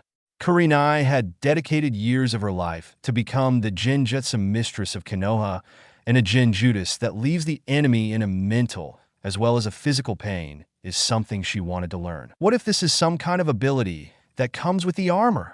Thought Kurenai, feeling dejected at the thought. "I still can't analyze this Jinjutsu, as she calls it," said Kakashi in surprise as he pushed his headband down to cover his Sharingan eyes. "That's a surprise for you, my rival, to be unable to analyze it even with your Sharingan," said Guy, definitely surprised and fully cemented in his mind how powerful the Jinjutsu is. "I'm starting to worry right now. The fact that Lady Hokage can't break out of the Jinjutsu despite her excellent chakra control shows how good it is," added Asuma, since Tsunade still looked like she was paralyzed. "Is this true?" asked Jiraiya as he turned to look at Naruto, who was unfazed, showing that he had seen it before and knew what it was. "Yes. Her Pandora Nightmare actually affected me at the beginning, but I had eventually managed to overpower it. She is just being humble, but it's actually a very powerful ability." Naruto praised Kiomi. "This is utterly ridiculous. This would seriously put any of Itachi Jinjutsu to shame," said Jiraiya in disbelief, knowing how powerful Itachi is. "This is just some of her ability. She still has a lot more to show, but I doubt she will show it all like what we both did. Besides, Tsunade still didn't show her Byakuga seal, so Kiomi wouldn't go all out as well," said Naruto, much to the shock of Jiraiya. Jiraiya knew that only Sage Mode can have the chance of defeating her, and he was still unsure if his Sage Mode at this point is enough. If she was holding back like Naruto claims, Jiraiya is not really confident that anything he does could work, as only an underhanded method could get him to even the match. Isn't that a surprise? Itachi? Kisame asked with a grin as he nudged onto his partner Itachi, who watched as his sister fought against Tsunade. Itachi tried to keep himself from being surprised, but he was failing at doing so since his expression showed it all. The fact that his sister can make a powerful Jinjutsu that even left the Godame Hokage stuck in it for as long as she did surprised him. Even more was the fact that the Jinjutsu can make the victim feel everything that goes inside. Only something on the level of the Manjikyu Sharingan can do this, and that made his lips curl into a smile, obviously proud of his own little sister. So the great Kinslayer is capable of smiling. You see something new every day, teased Kisame as Itachi's attention shifted back to his partner and let out a sigh. Itachi trusted Kisame to some degree since the two are partners for this long, but Itachi wouldn't hesitate to kill Kisame if the former Kirinin were to turn his blade against him or betray him. They had come to Konoha merely to get information on the Kyuubi Jinchuriki, which happened to be Naruto, and the fight between him and Jiraiya was eye-opener for them, since it showed them how strong he is. Kiomi was an added bonus since Itachi can see how well she was doing on her own and how strong she is, and he was definitely proud and happy. Itachi now doesn't know if he wants to help capture Naruto, since the latter is bound to become his brother-in-law given how much his sister loves him. For that reason, Itachi hesitated. Not that he planned to harm Naruto to begin with, but if Naruto's life was endangered, he would do his best to help keep him safe. But he doubted he would need to do so given how powerful Naruto is, and with the direction the Akatsuki are going to. By the time they're ready to deal with Naruto, it's going to be late for them. It seems Lady Hokage is in an unfavorable situation and is going to lose. Itachi stated while Kisame had expected that much. I mean, that's expected if she is still stuck in that Jinjutsu. Honestly, I don't want to see how powerful it is knowing that Uchihas tend to have surprises for their Jinjutsu, said Kisame while Itachi decided to take it as a compliment. Let's continue watching till the very end, said Itachi while Kisame had no complaints with Itachi's decision. Chapter 19. Conclusion. Kiomi versus Tsunade. It's been almost 5 minutes and Tsunade was still stuck in the Jinjutsu, leaving a lot of people in shock at what they had just witnessed. Tsunade is widely known for being the best medical ninja in the elemental nation with chakra control so good that she should normally break out of any Jinjutsu. This left everyone even more bewildered and amazed by the sight of the Godame Hokage being incapacitated by a Jinjutsu, and for this long, since many expected that she'd have broken the Jinjutsu already. Many had even wondered what kind of Jinjutsu is it to put their Hokage in such a state. Tsunadeheim hadn't broken out of the Jinjutsu yet, said Jiraiya, clearly worried since this wasn't normal to him, and looked at Naruto wanting to gauge his reaction, while also to gain understanding of what was happening. Naruto was obviously looking at the match calmly, knowing exactly what the technique Kiomi had used. The reason why Tsunade could never break out of the illusion is because it's not a Jinjutsu to be exact. Jinjutsu is a chakra-based illusion that can be broken as long as you have the chakra control needed to flush out the effect of the Jinjutsu from your own system. Kiyomi's Pandora Nightmare worked differently as it didn't require chakra for it to be used.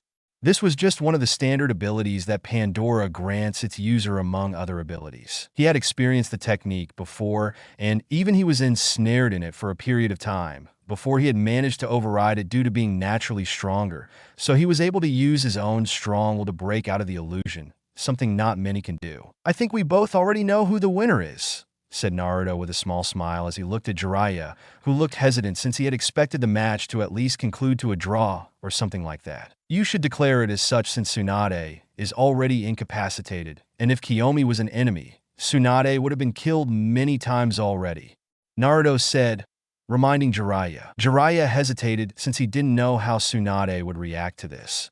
Would she punch him because he interrupted the fight?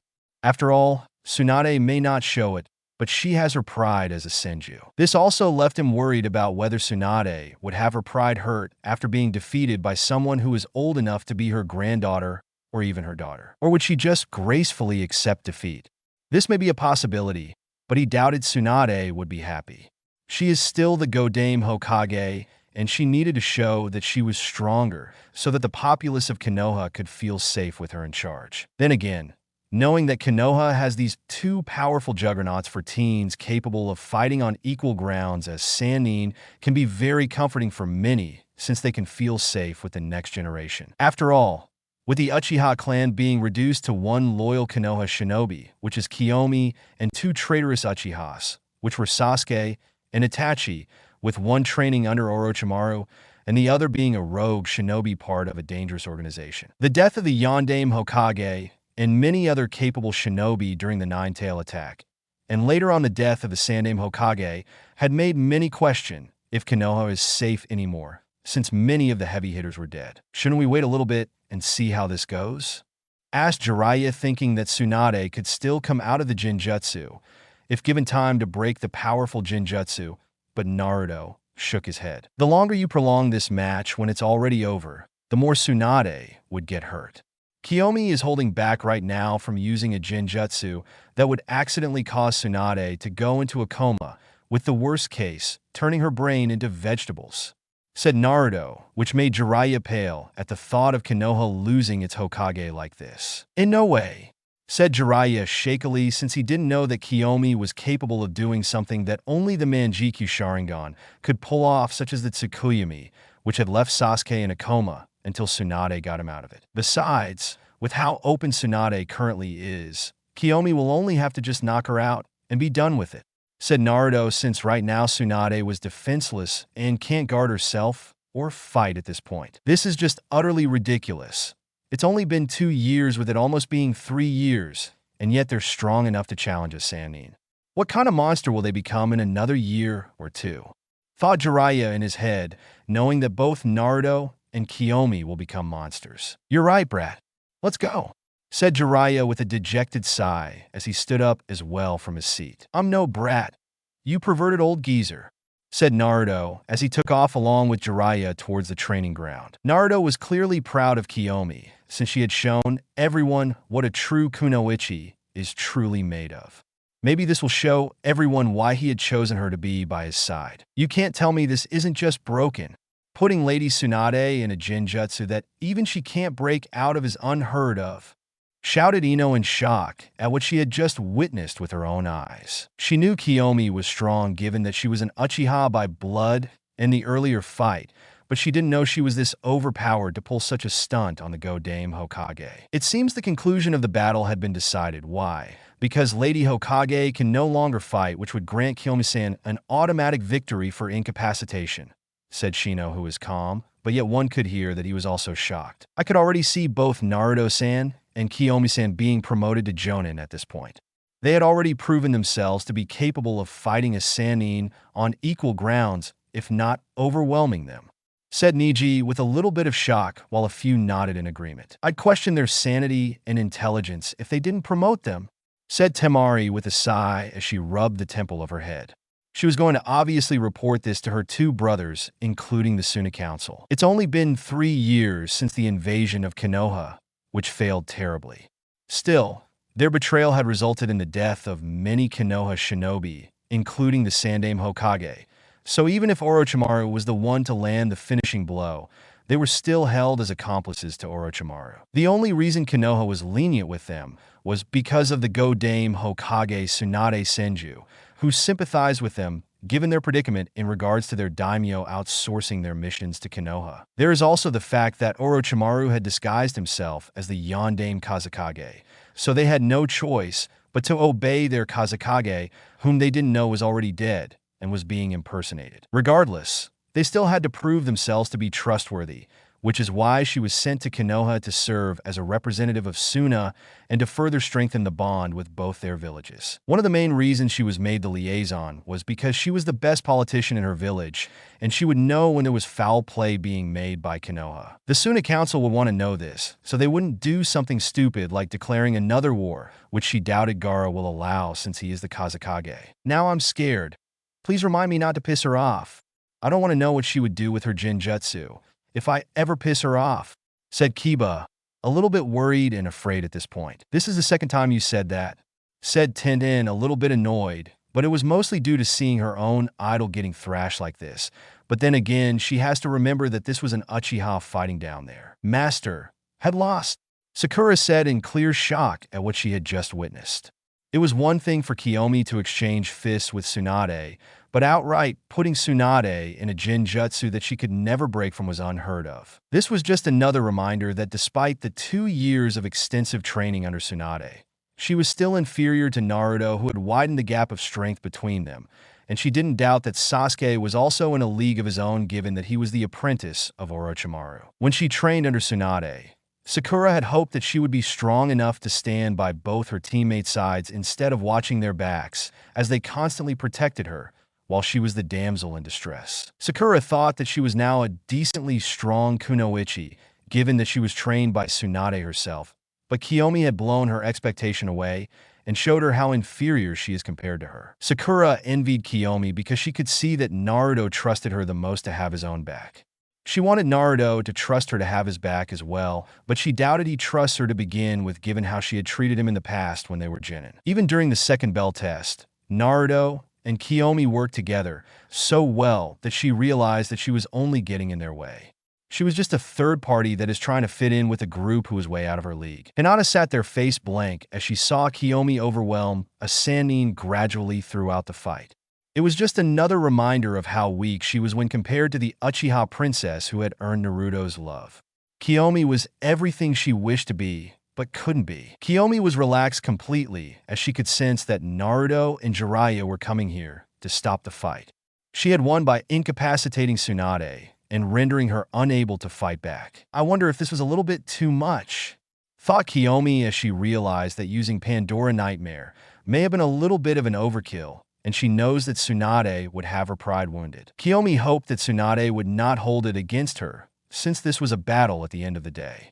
It was then that both Naruto and Jiraiya landed in front of her, with Jiraiya going to Tsunade's side, grimacing slightly. "The match is over. Please remove the Jinjutsu," said Jiraiya as Kiomi nodded her head as she snapped her finger, causing the effect of Pandora Nightmare to be cancelled. Tsunade fell to the ground, with Jiraiya obviously catching her as while she still remained conscious. It was obvious that the illusion had taken a great toll on her mind. What happened?" asked Tsunade, feeling dizzy as Jiraiya held her in his arms carefully so as not to hurt her. "Lady Tsunade!"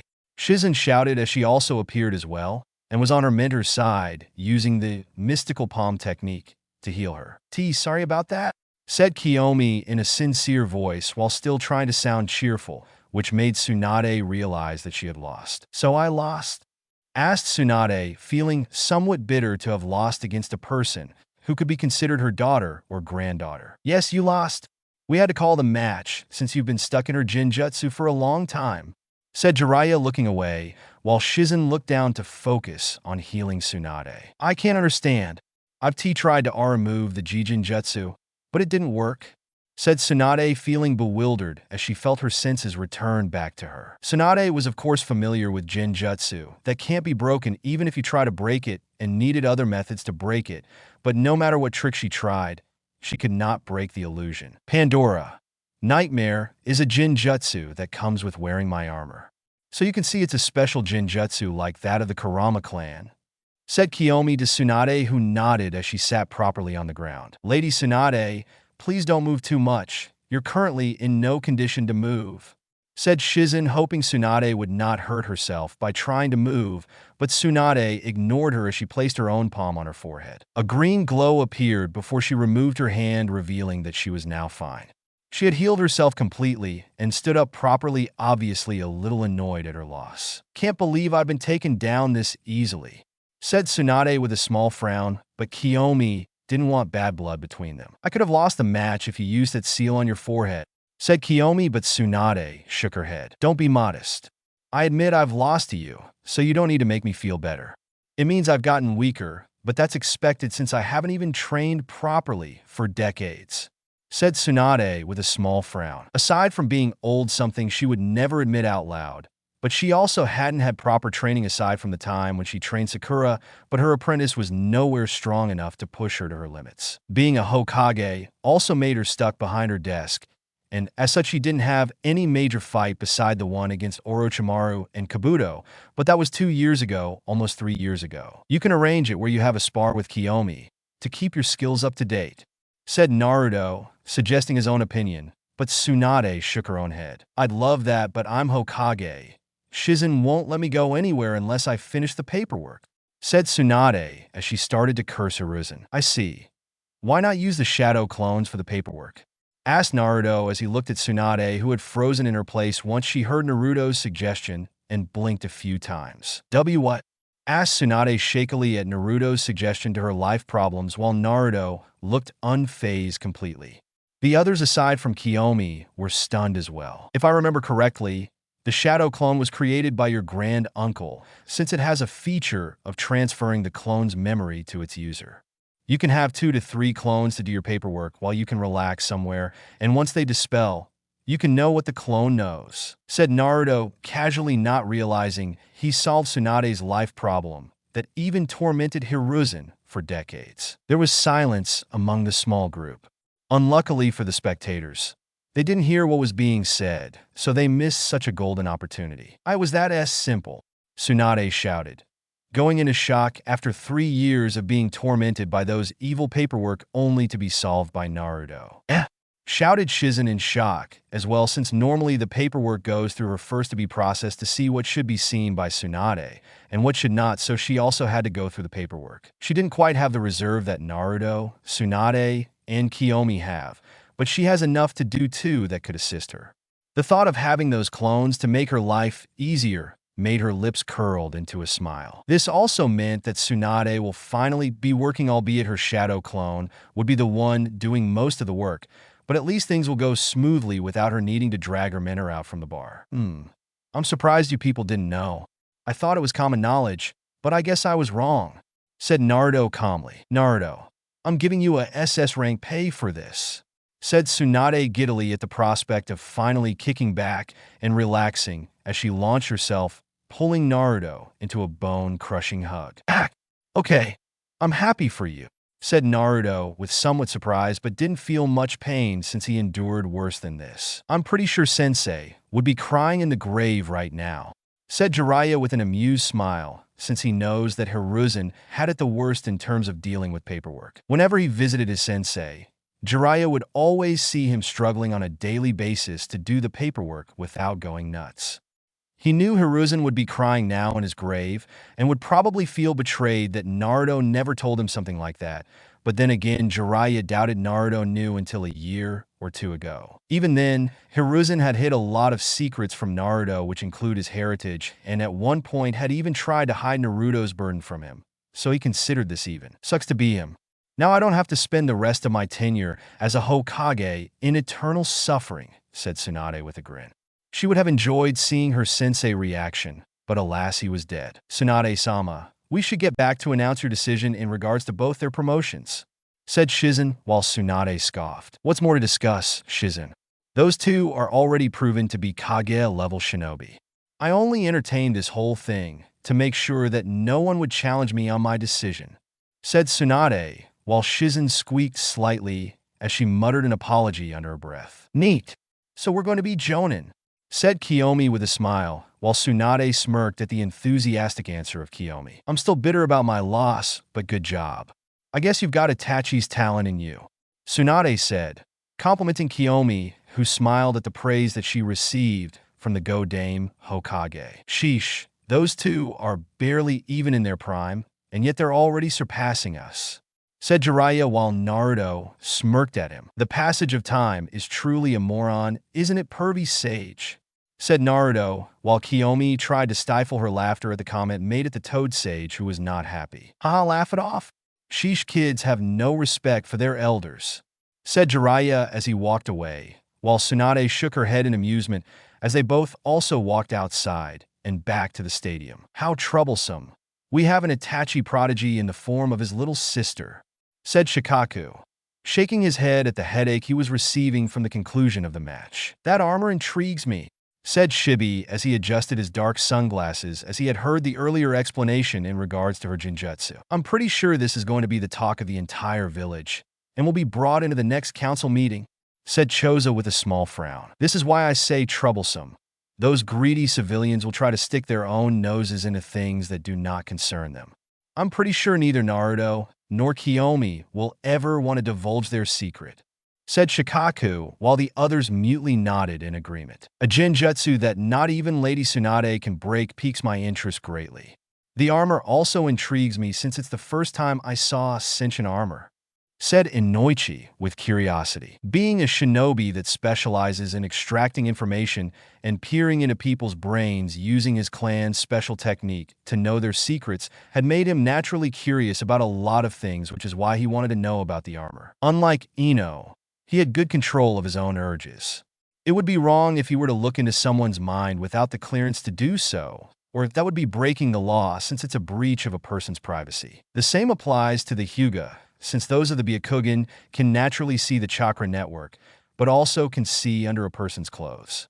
There are also rules placed for them in which they're strictly forbidden from ever using their dojutsu anywhere near it, such as the bathhouses. It seems she is far more stronger than her other disgraceful brother. At least she shows promise, said Hayashi as he acknowledged Kiyomi's strength. Hinata, I hope this match will motivate you to become stronger rather than losing your own confidence.